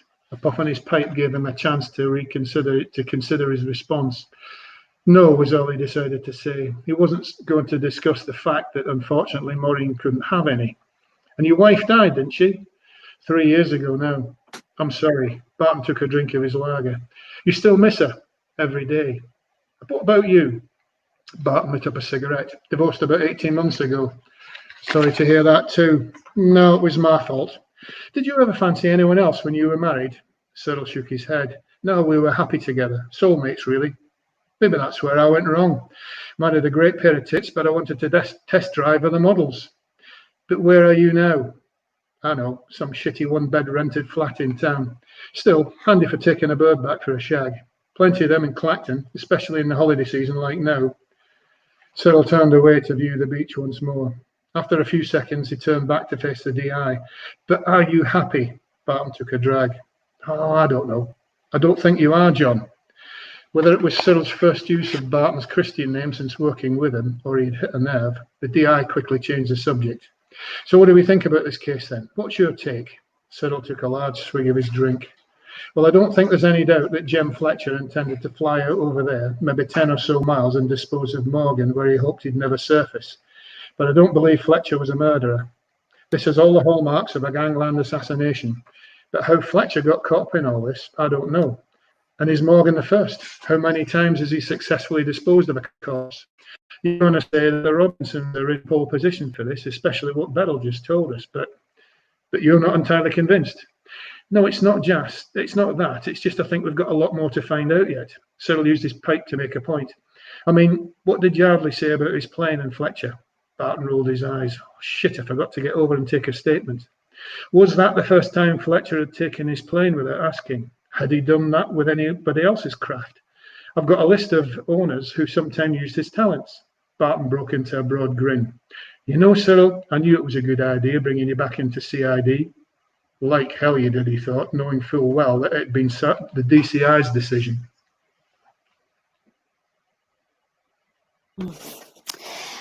So, police procedural, 1970s. Yep. And these two characters, John and Cyril, I'm going to use their Christian names as well. Bit of a tricky question, it might be, I don't know. Of the two of these guys, if you had to spend an evening in their company, which one would you choose and why? You know, when people have read this and have come back to me, they say, do you know what?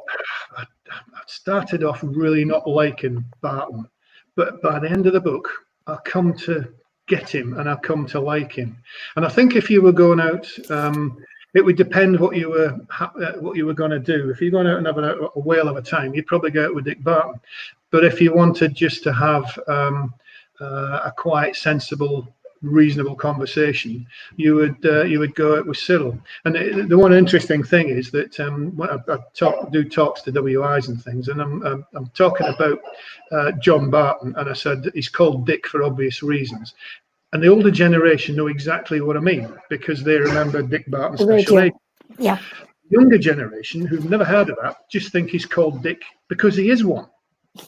So it's a big generational thing, you know. Yeah, and it's interesting. It's interesting you should say that because Ava's commented that there's a real sense in your writing of the 70s. You know, you get that. And would you mind if because other people have asked questions, which is wonderful. So Ellie was asking, she loved your read, and she says, which was your favourite book to write and why? Do you know what? I really enjoyed this one. I'd written the 3 Wakefield books. And then I thought, do you know what? I've lived, eaten, slept and breathed with the 2 main characters in the Wakefield series. I thought I could do with a change here. And I've been living in North Essex for 25 years. And I thought I could do with writing a book more local. And the guy that advises me on the police procedural part of things was an ex-detective superintendent in the Essex Murder Squad. And when I'd written this and I was talking to him, what was really handy was his father was a DI in Clacton in the 70s.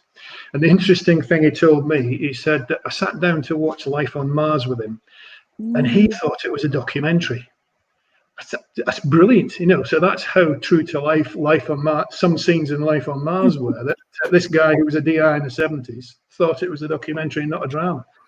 So yeah, I really did enjoy writing that. And as I say, I wanted to write more about the two main characters and how they change over the course of the book and how they both change to one another. And I think from what the readers tell me, I think I've done that. Beautiful, thank you.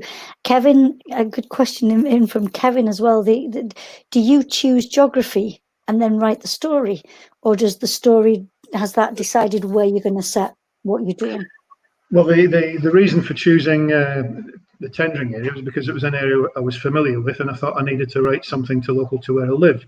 The reason I started off with the Wakefield books is that I'm married to Judy, who's from Wakefield, and we met in the 70s at Manchester University. And at that point, we were in the height of, or just after we met, we were in the height of the Yorkshire Ripper inquiry. And so I was in and around Manchester, Leeds, Wakefield, all around the time, and the atmosphere in that area was just unbelievable. The fear for women going out, and all the way through that, obviously, you pick up on what's going on. And when they eventually got Peter Sutcliffe, that left me with a massive question as to who the hell wrote that letters and produced the tape that sent the police off on a complete tangent. And that had stayed with me for years. And finally, I thought, well, do you know what? Instead of just thinking about, why don't I try writing something down about it? And you commented the other night that you were confused a little bit with my accent. I'm originally from Edinburgh, but obviously I've been married to a Yorkshire lass for 40 odd years, so it tends to rub off. And that's what I thought about perhaps Wearside Jack. Perhaps, you know, he originally spoke in the Sunderland accent that they identified. And if you listen to the tape, it's as though he was reading from a script. And if I sat and read from a script and put on an Edinburgh accent, you wouldn't think I'd left the place. And I started to create this reason for this character. And that's what set me off. And because it was the tape was announced in Wakefield and it's all around there, that's why I kind of set most of it there. And after I'd sort of written the first book, the two main characters, the main DI and his best friend, who's a journalist, I just loved them so much. And the second book started coming. And in the second book, from the second book through to as far as I've gone now, there's two lovely female characters that come in there as well, two young girls. And I really enjoy writing them as well. So, as I say, I got to the end of the third Wakefield series, started thinking something different, did what I'm calling the tendering series, did a fourth book in the Wakefield series, which was inspired by my daughter's abortive attempt to join the police, which is another matter.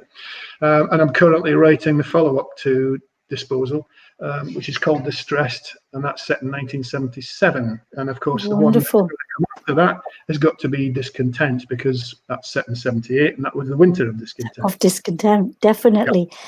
Yep. David, thank you so much for being with us this evening. I am sorry to have to draw our conversation just aware of time, but just to say people have loved the time period there. And Ellie Shepherd, I love this. She said, Mr. Shepherd has just told me to stop nodding in agreement. It isn't Zoom. Ellie, as you can see, nodding is totally permissible because it's felt. So you keep that nodding going. Kevin, loved your answers. I've absolutely thrilled to meet you because we've not, well, I know we met the other evening and we were talking, but to have you here and reading for us is just wonderful. And so, David, all the very best and hope to see you soon, yeah? Thank you very much. Thank you. It's a pleasure. Good night. Oh, what an evening. You know, when you don't really know what you're going to get, but then the magic begins. That all the thing of linking together, and I do love it. So, penultimate author. It's David Bradwell. Now, David grew up in the northeast of England. what a fine place the northeast of England is. But he now lives in Hitchin in Hertfordshire. And he's written for publications as diverse as Smash Hits and the Sunday Times, and is a former winner of the PPA British Magazine Writer of the Year Award. Aside from writing, he runs an online hosiery retail company. You can find out more about him and join the mailing list for a free series prequel on davidbradwell.com. And I would highly recommend that you do so. So please, everybody, without further ado, welcome David Bradwell. Hi, Jackie. Thanks for inviting me along. It's a pleasure. Let's just stop a minute. Everybody that's watching, just have a moment of microphone envy with me. When we first connected last night, here I am with my sad little thing. Just look at that delight that David has. It's absolutely awesome. I need all the help I can get, Jackie. And two delightful candles. What an absolute glorious setting. Indeed. And the lava lamp as well, just for a little bit. Actually, the lava lamp's cut off, but you'll see it when it goes full screen. Love your I just setting. have to remember that you're over there and the camera's over there, so I keep having to flick between the two. But I know. Just listen to me. Look at the people, and you just listen to me. You don't have to look at me. But tell me, from factual and journalism, to fiction, yes, why that journey? Well, fiction was always the first love, actually, and I remember when I was about probably 11 years old, 10 years old, writing a book, or trying to write a book about a forgery, and my aunt came and she had one of the brand new £1 notes, and I said, "Oh, can I borrow that?" And she said, "No," thinking I just wanted to borrow it to borrow some money, and I didn't. I wanted to borrow it so I could copy it, so I could design the cover for this book that I was writing all about forgery. And I've loved reading from a very early age. I used to love the Famous Five books, and then gravitated onto Agatha Christie, and I used to read all the time, and it was always the dream to actually write a book. And then in 1993, I became a magazine writer in 1988 when I graduated. I did a photographic art degree and then became a magazine writer. And then I wrote the first book in 1993 and didn't do anything with it, but I started a website called purefiction.com, which was all about best-selling novels and how to write them. It was the first website I'd ever built back in 1994, which was the very early days of the World Wide Web. And there was an electronic slush pile on there, so new authors could send in their first chapter, and then they would be judged by Simon & Schuster or Hodder and Stoughton, and also different publishers.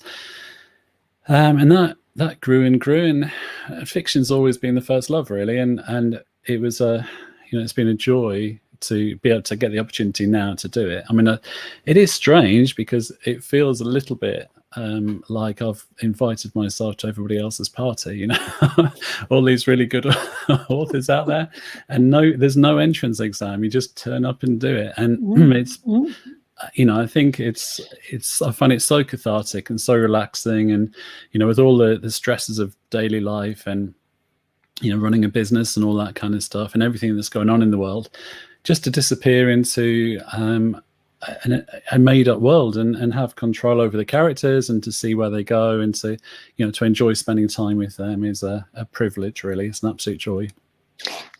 And are you going to then take us into that world? Yes. So what are you going to read to us from? Okay, so I'm going to read the very beginning of the new book, which is called The Blood of Angels, which I'll put up. There you go, is that one. So The Blood of Angels is the first of a new series. It's a spin-off to the main series. So the main series that I've written is the Anna Bergen series. And the first book in that series, Cold Press, was actually a rewrite of the original book that I wrote in 1993, which I found in a drawer. And I deleted 20,000 words of that and rewrote 50,000 new words. And it came out 3 years ago. And it was supposed to be a one-off, and I didn't think anybody would ever read it. And 3 years later, I did a calculation on Monday. I looked at all the sales stats, and it's been downloaded about 175,000 times, I think, now. So That has spun off into a series of its own, but one of the main characters in it, Claire Woodbrook, is an investigative journalist who goes missing in cold press. And without giving too many spoilers, she becomes a main character in the rest of the series. And I thought there was a story to be told about what she did between Cold Press, which was the first book in the main series, and Out of the Red, which is the traditional sequel to Cold Press. So The Blood of Angels is Claire's story in that first year. And because it was originally, the original version was written in 1993, then this is also written in or set in 1993. So you'll see that there are fax machines and not many mobile phones and phone boxes and all that kind of stuff, and cars of the era. Wonderful. So it's basically, this is the prologue of the new book, which is The Blood of Angels. Nobody has read a word of this yet, apart from the editor. It's with the editor at the moment, but it's due back any day now. So this is a bit of a sneak preview, and obviously subject to change if the editor puts a big red pen through. Thank you for sharing this with us. That is wonderful. It's my pleasure. Thanks for inviting me. So this is actually Tuesday, December the 29th, 1992, which is kind of the prologue. Sometimes things happen for a reason, and sometimes that reason is that you've had far too much to drink. Tobias Mertens opened his eyes, tried to close them again, and then experienced an immediate sense of urgency. He had to get out of there, back to the hotel. What was her name? No idea. If nothing else, he'd done it for Germany. And if he could escape before she woke up, he'd avoid all of the usual post-coital recriminations. He got out of bed and dressed quickly into last night's suit. And what a night it was. Boys will be boys, men will be men. And hey, while you're on, it's Christmas. A few minutes later, he was staggering back down the alleyway. It looked vaguely familiar. Actually, scratch that. He had no idea where he was, nor what had happened to Carsten. Presumably, he'd be back at the hotel already, sleeping it off. There must be a metro station somewhere near, though. Tobias remembered the club, remembered chatting to the girl, asking her about her studies at the Sorbonne, buying her a drink, then another and another. But after that, it was every man for himself. Boys will be boys, men will be men. Although Pascal Duclos applied the brakes, the rubbish truck continued its journey. He watched on, powerless, as the ice beneath the wheels gradually afforded some kind of traction. He hated this time of year. It was bad enough normally, but somehow it seemed inhuman to be at work so early while everyone else was sleeping off the festive spirit. And the amount of extra rubbish? Wow. At this rate, they'd need to do 2 runs, which was the last thing he needed when he still needed to apologize to his wife for all of the things he'd said to her father. He checked his mirrors, watching for the thumbs up that would allow him to move on. He frowned in frustration. Why were they taking so long?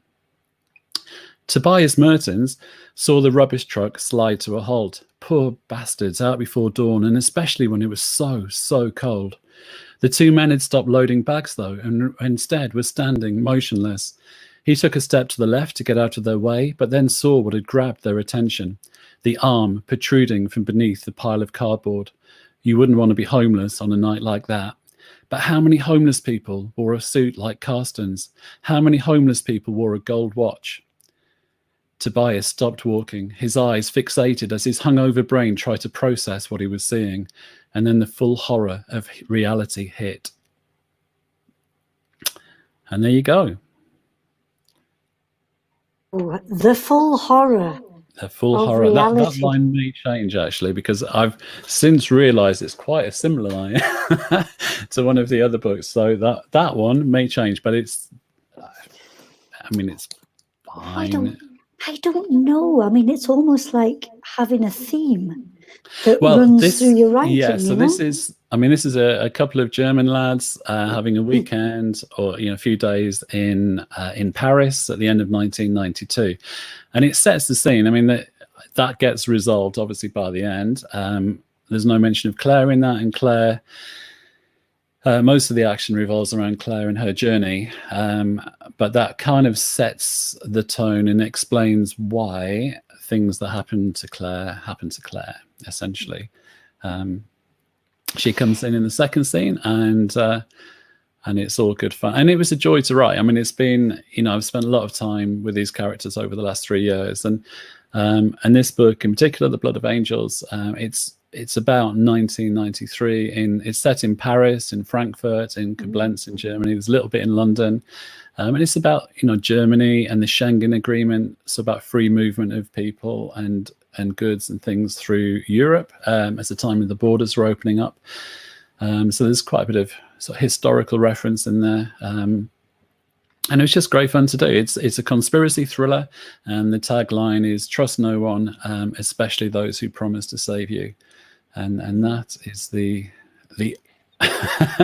that soon becomes clear. I mean, in the next chapter, she nearly gets abducted twice before she does get abducted for a third time, and then she's away, and the adventures begin. So yeah, it's been good fun. Anna Bergen is the main series, and Claire's obviously in that as well. And they're kind of mystery thrillers. The main series are mystery thrillers. There's a dash of 90s nostalgia in there. There's hopefully quite a dash of humor in there as well.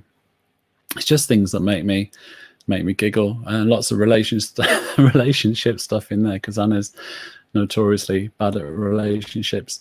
And there you go. Before I never want to let people go, because I've been taken into that 1990s European setting, and you had me traveling around, which it's something. Yes, you see, Ava loves that context as well. She was in Munich in the winter of 1992, and Kevin Ferguson wants to know, did you manage to travel around Europe for the research purposes? I absolutely did. At the beginning of this year, actually, I had a weekend in Paris and then a long weekend in Frankfurt. I was supposed to be going to Leipzig and to Lviv in the Ukraine as well, but both of those trips unfortunately had to be cancelled, and that did affect the plot. Things got changed around a little bit because it's always good to visit. I think there's a temptation to research using Wikipedia and Google and Google Maps and all that kind of thing, but there's nothing quite like visiting a place. So, for Out of the Red, for example, I spent a week in Sofia in Bulgaria, and then in Court Me Kill Me, which is the fourth book in the series. I went to Bratislava for a week for Illusions of Warsaw, which was the most recent one that came out in January. You can guess where I spent a week for Illusions of Warsaw, but I mean, no clue. Maybe we could do a competition. Where am I going next? Yeah. So it's great fun, and it's.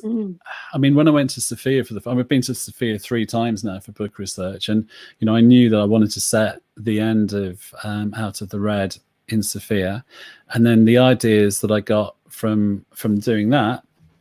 I'll just show you. That's Cold Press. That's the first one. That's Out of the Red, which is the second. We shine the light on it. It's quite dark in here. And then Fade to Silence. The whole of Fade to Silence came about essentially from that trip to Sofia that I was doing as research for the end of Out of the Red. And it's about getting the flavour and the sights and the sounds and the smells and the culture of the place. David, just need to break in, because Fiona Webb, I mean, people are enjoying the 90s and that sense of place that you talk, but have a look at Fiona's question.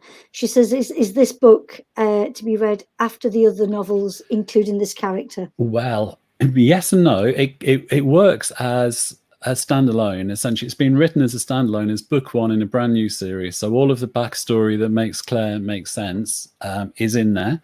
But if you've read Cold Press, and Cold Press is currently free, it's free on my website, but it's also free on Amazon, it's free on Kobo, it's free everywhere at the moment. And if you've read Cold Press, then it does naturally lead on from there, but you certainly don't need to have read Cold Press. It's very much a standalone, and it's kind of a new spin-off series, and whereas the main series are kind of mystery thrillers, this is more of a conspiracy. There's a bit more espionage in there, and all that kind of thing. It's slightly different. I mean, it's very related, and there's some similar elements of humor and things in there. But no, you don't need to have read the others. But by all means, if you have, you may find that you understand Claire's Claire's not really in cold press very much, actually. She goes missing at the start of it. So you don't really, the events of cold press are mentioned in the new one, but no, you don't need to have read it. It helps if you have, but you don't have to. Don't need to. Brilliant, brilliant. David, I'm really sorry that we're going to have to say bye for now, because I think, as Ava said, you keep saying these beautiful foreign words, these places. Yeah, it's gorgeous. Thank you for your reading. My pleasure. Thank you for inviting me along, and congratulations to everybody else. It's a bit like the Eurovision Song Contest tonight. We've just gone off to the different juries and people coming in. The organisation is fantastic. So thanks for everything. A pleasure, and I look forward to meeting you in person. Yeah, definitely. Whenever that's possible. Yeah. Okay, definitely shall do. Take care. Excellent. Thanks Good very night much. for now. Cheers. Bye. Bye. Bye. Oh, we've been to so many places. Look at that. With one author, we've had a wee European tour, and we need one of those. That'd be lovely, wouldn't it?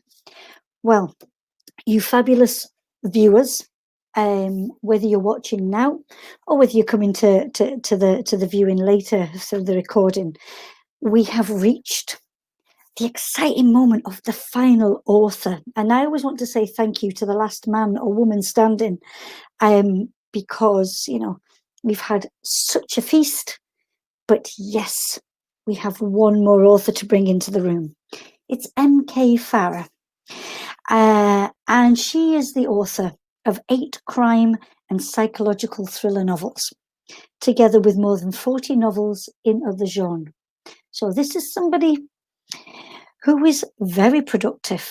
Those other novels are in her pen name. Now, when she's not writing, Marissa, is rescuing animals from far-off places, binge-watching shows on Netflix, or reading. And she lives in the English countryside with her husband, 3 daughters, a menagerie of pets. So please, everybody, for one last time tonight, please welcome M.K. Farah. Hello, good evening. Hello, good evening, Marissa. Thank you so much for waiting until this moment. How are you? I'm good. I poured myself a glass of wine because it was getting a bit late. I thought we're supposed to be in a bar anyway. So. Exactly. That's marvellous. I think a wine, especially at this time. Sadly, I've had to remain. It's not gin. It is water. Because a little bit of have to hold it together, otherwise it would just totally go. So, 8 crime novels and psychological thrillers, but 40 other novels written in other genres. Do you have a preference for what you write? Is there a strand you like, your go-to strand? No. I'm terrible. I read in all different genres, so I write in all different genres. At the moment, I'm writing predominantly crime and psychological thrillers, but 2 years ago, I was predominantly writing sort of darker romance, sort of romantic suspense, which I kind of guess evolved into the psychological thrillers. So, and before that was paranormal romance, and before that was horror. So covered all bases, I guess you'd say. But yeah, I can't pick one. I'm terrible. Lovely. No, good, because again, I think, wherever that creativity takes you, then it's important to follow it. Because if not, if you're forcing yourself to do something, I don't think the magic is there. Yeah. You've got to love what you're doing. You do. And can you tell me, what are you going to read to us from tonight? I'm going to read from my latest crime book called The Eye Thief. Oh, can we just say, all right, how serendipitous, the reading before from Andrew, the fairy Noir with the eyes, and we have eyes now. I love, and nobody knows before you all come together that there's going to be those links. So, Marissa, well, take us to The Eye Thief, but please, it's getting late. Try not to scare us too much before bed, okay? Great. All yours. Okay. Right. So just to set the scene, student Becca has just got off the night bus in London, and she's heading her way home through the dark streets, deserted streets. and a man stumbles out in front of her. "Help me!" Something about his tone made her stop. There was a slight slur to his words, but not in the way she'd expect from someone who was drunk. And it was more than that. It was desperation and terror and pain. How did she get that from only 2 words? 2 syllables even. "Please." His words were punctuated by a sob. "I don't know where I am. It's so dark." He gave another whimper. Becca glanced at the streetlight and then the pale moon. It was night, but it wasn't completely dark. He must be seriously wasted. Somehow that didn't sit right with her. Drunk people didn't act this way. They stumbled around and might not know where they were, but this man wasn't giving off that kind of body language. Drugs, then? There was some nasty shit on the streets right now. Some of it was even legal. It wasn't something Becca was ever interested in. She tried a couple of puffs on a joint at a party once and had ended up feeling sick, so she'd been more than happy sticking to wine or the occasional gin and tonic from then on. No, not drunk, but something was wrong. Something was very, very wrong. She felt it right down to the marrow of her bones. Her mouth had run dry, her heart hammering so hard she was sure he must be able to hear it. This man needed help. "It's all a trick. Go home." Yes, it probably was. Just a trick. A way of making her let down her guard, and then, when she got close enough, he'd probably spring into action and attack. He'd take her by surprise to knock her down and use his greater body weight to pin her to the ground. Then, if she was lucky, he'd rape her and steal her handbag. But if she was unlucky, he'd strangle her once he'd done what he wanted. All these thoughts went through her head, yet she found herself taking a step closer. She ducked slightly, trying to see the man's face, wanting to get a better look at him, so she could figure out what was wrong. But the way he was hunched over with his hands held out in front of him made it impossible. Her blood raced through her veins. Every part of her screamed, "Run!" But she found she couldn't. She had her phone in her bag. She delved inside and quickly located it. She had an emergency call already set up, so all it would take was a swipe of the screen, should he try anything, and then the police would be here to help. "Unless he kills me before they get here." Despite her initial instincts, the man didn't seem threatening, quite the opposite. She really did think he needed assistance. She took a cautious step in his direction. He stumbled into the beam of the streetlight overhead, a circle of illumination around his feet. Something darkened the front of his shirt and his hands. Jesus Christ, was that blood? She found her voice. Are you okay?" His head snapped up. "Who's there? Please, you've got to help me." He reached both hands in her direction. Becca sucked in a breath, widening her eyes in horror. Her phone dropped from her fingers, hitting the pavement, the screen shattering. She didn't even care, her gaze fixed on the young man in front of her. She opened her mouth and screamed. And that's that. From the first chapter. Oh, you wicked, wicked author, you. There we were. We were convinced that something, yes, as Maggie says, I'll think twice before walking home in the dark in London now. The reading screams alert, danger, wow, but you shifted our sense of danger so beautifully. You had us in her mind, but the truth was a very different setting. Yeah, wow. Thank you for that. The notion then of the eye thief. Where did the inspiration come for such a grisly title? The title, I don't know. I guess the title, I wanted something grabbing, but it relates very well back to the actual story in itself. And most of the story, well, not most, but a big portion of the story is told from the killer's point of view, in that it's the reason going back in his life why he does what he does.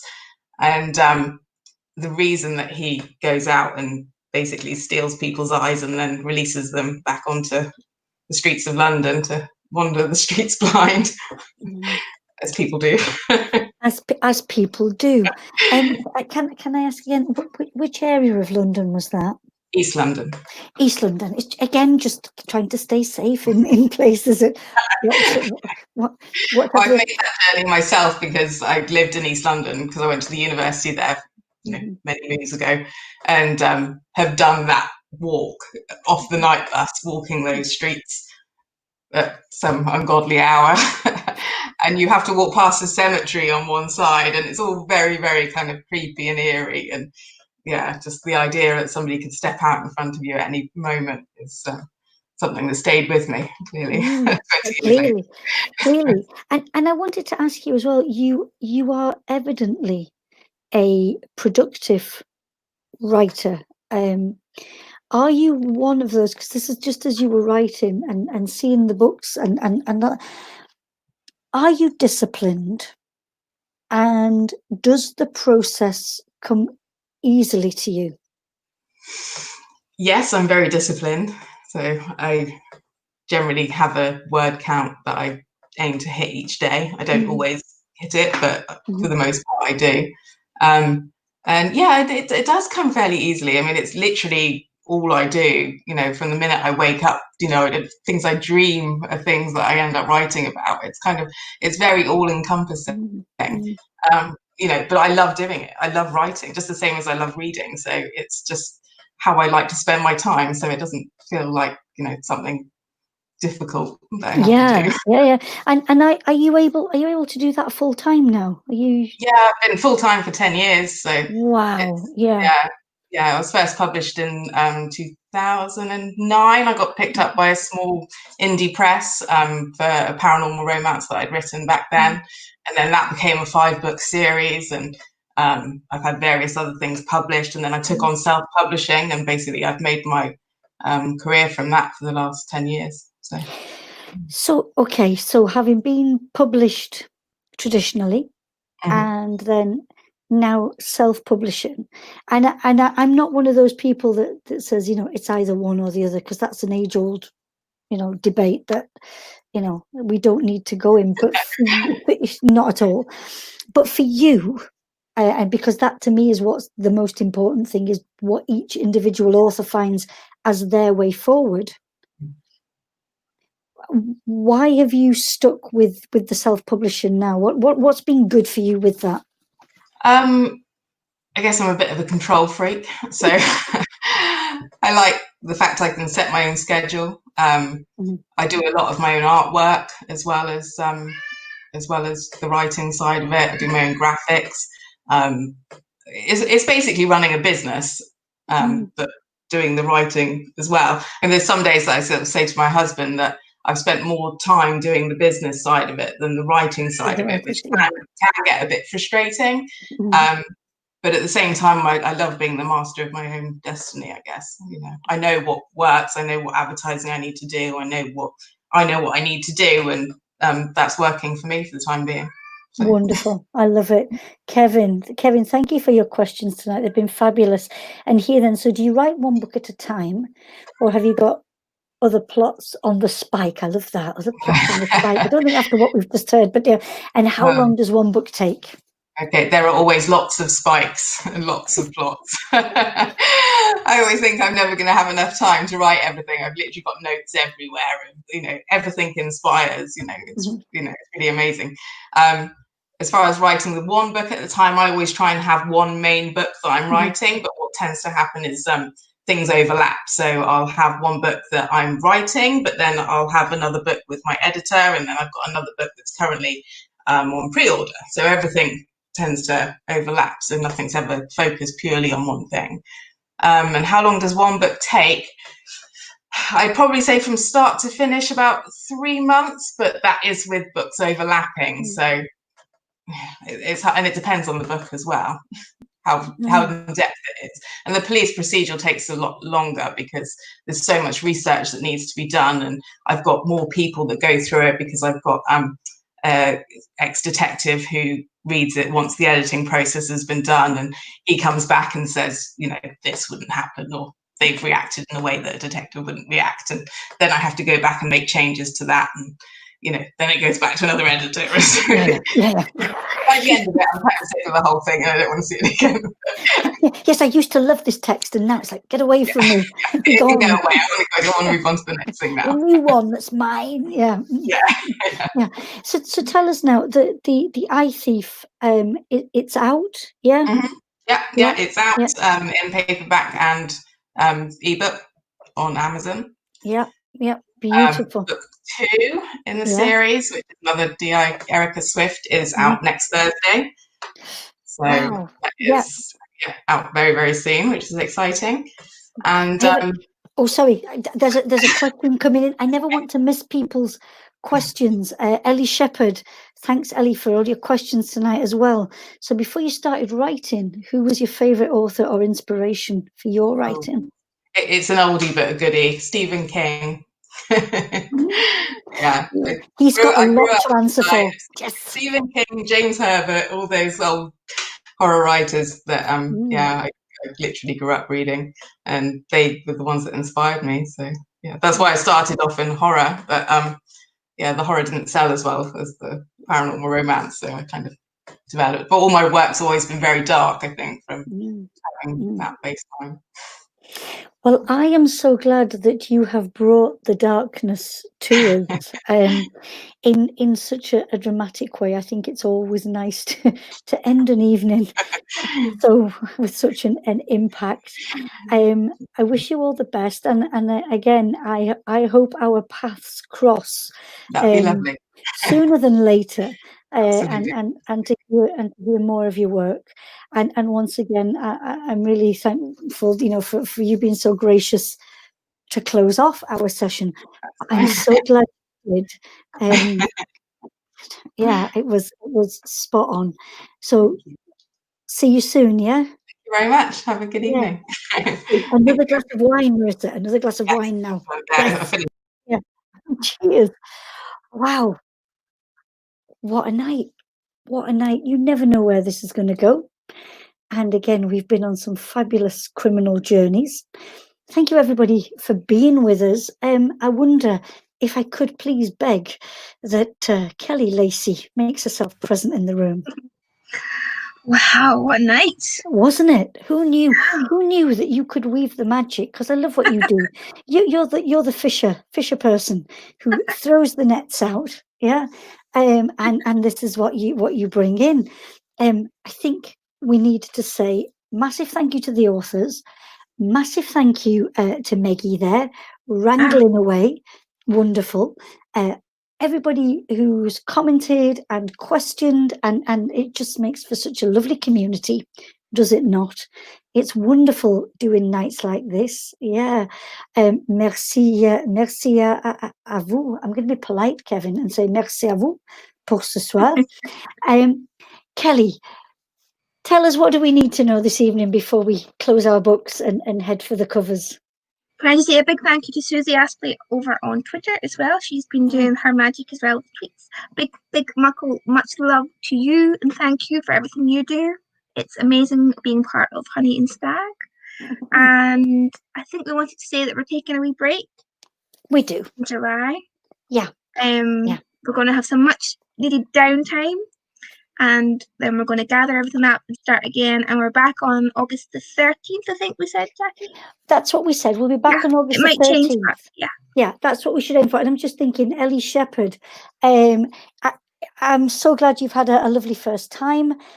So please, do, and everybody else watching, please do come back to us in August, because, and Leslie Kelly's been with us tonight as well. I meant to say hi to Leslie.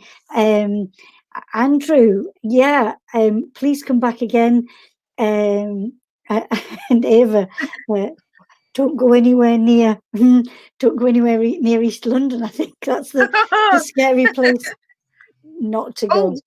Also, you can contact us through the website. It's on the Facebook page. If any authors, writers are interested in reading, or you want to be part of our showcase, you can just click the link on Facebook and that takes you directly there, and there's a contact page. So yeah, please, we really, especially if it's people that we wouldn't, as we said before, normally able to get in Edinburgh, it's great to be able to do it like this, because good writing, And inspirational writing, sometimes people just don't have a platform. It's not that they're not good at what they do, it's just difficult. So please, if you're watching and you're an author and you'd like for a read, I mean, I was thinking Delton in Louisiana. Oh yes, to read one of the short stories based on our class exactly. kids. I think we should get, you know what I mean? maybe, yes, definitely. So, honey, can Stag go and have a munch? Because Stag's so hungry. Yes. Yeah. Let's end this half of part of our journey with lots of love for everybody. Totally. Thank you for everything you do. Thanks to everybody who makes this work. Yeah. And we'll see you in August. And we love you. Thank you so much. Yeah. See everybody in August. See you soon. Happy reading. Don't have nightmares. No. Oh. Bye, guys. Thank you. Thanks, Bye. Jackie. Pleasure. Bye.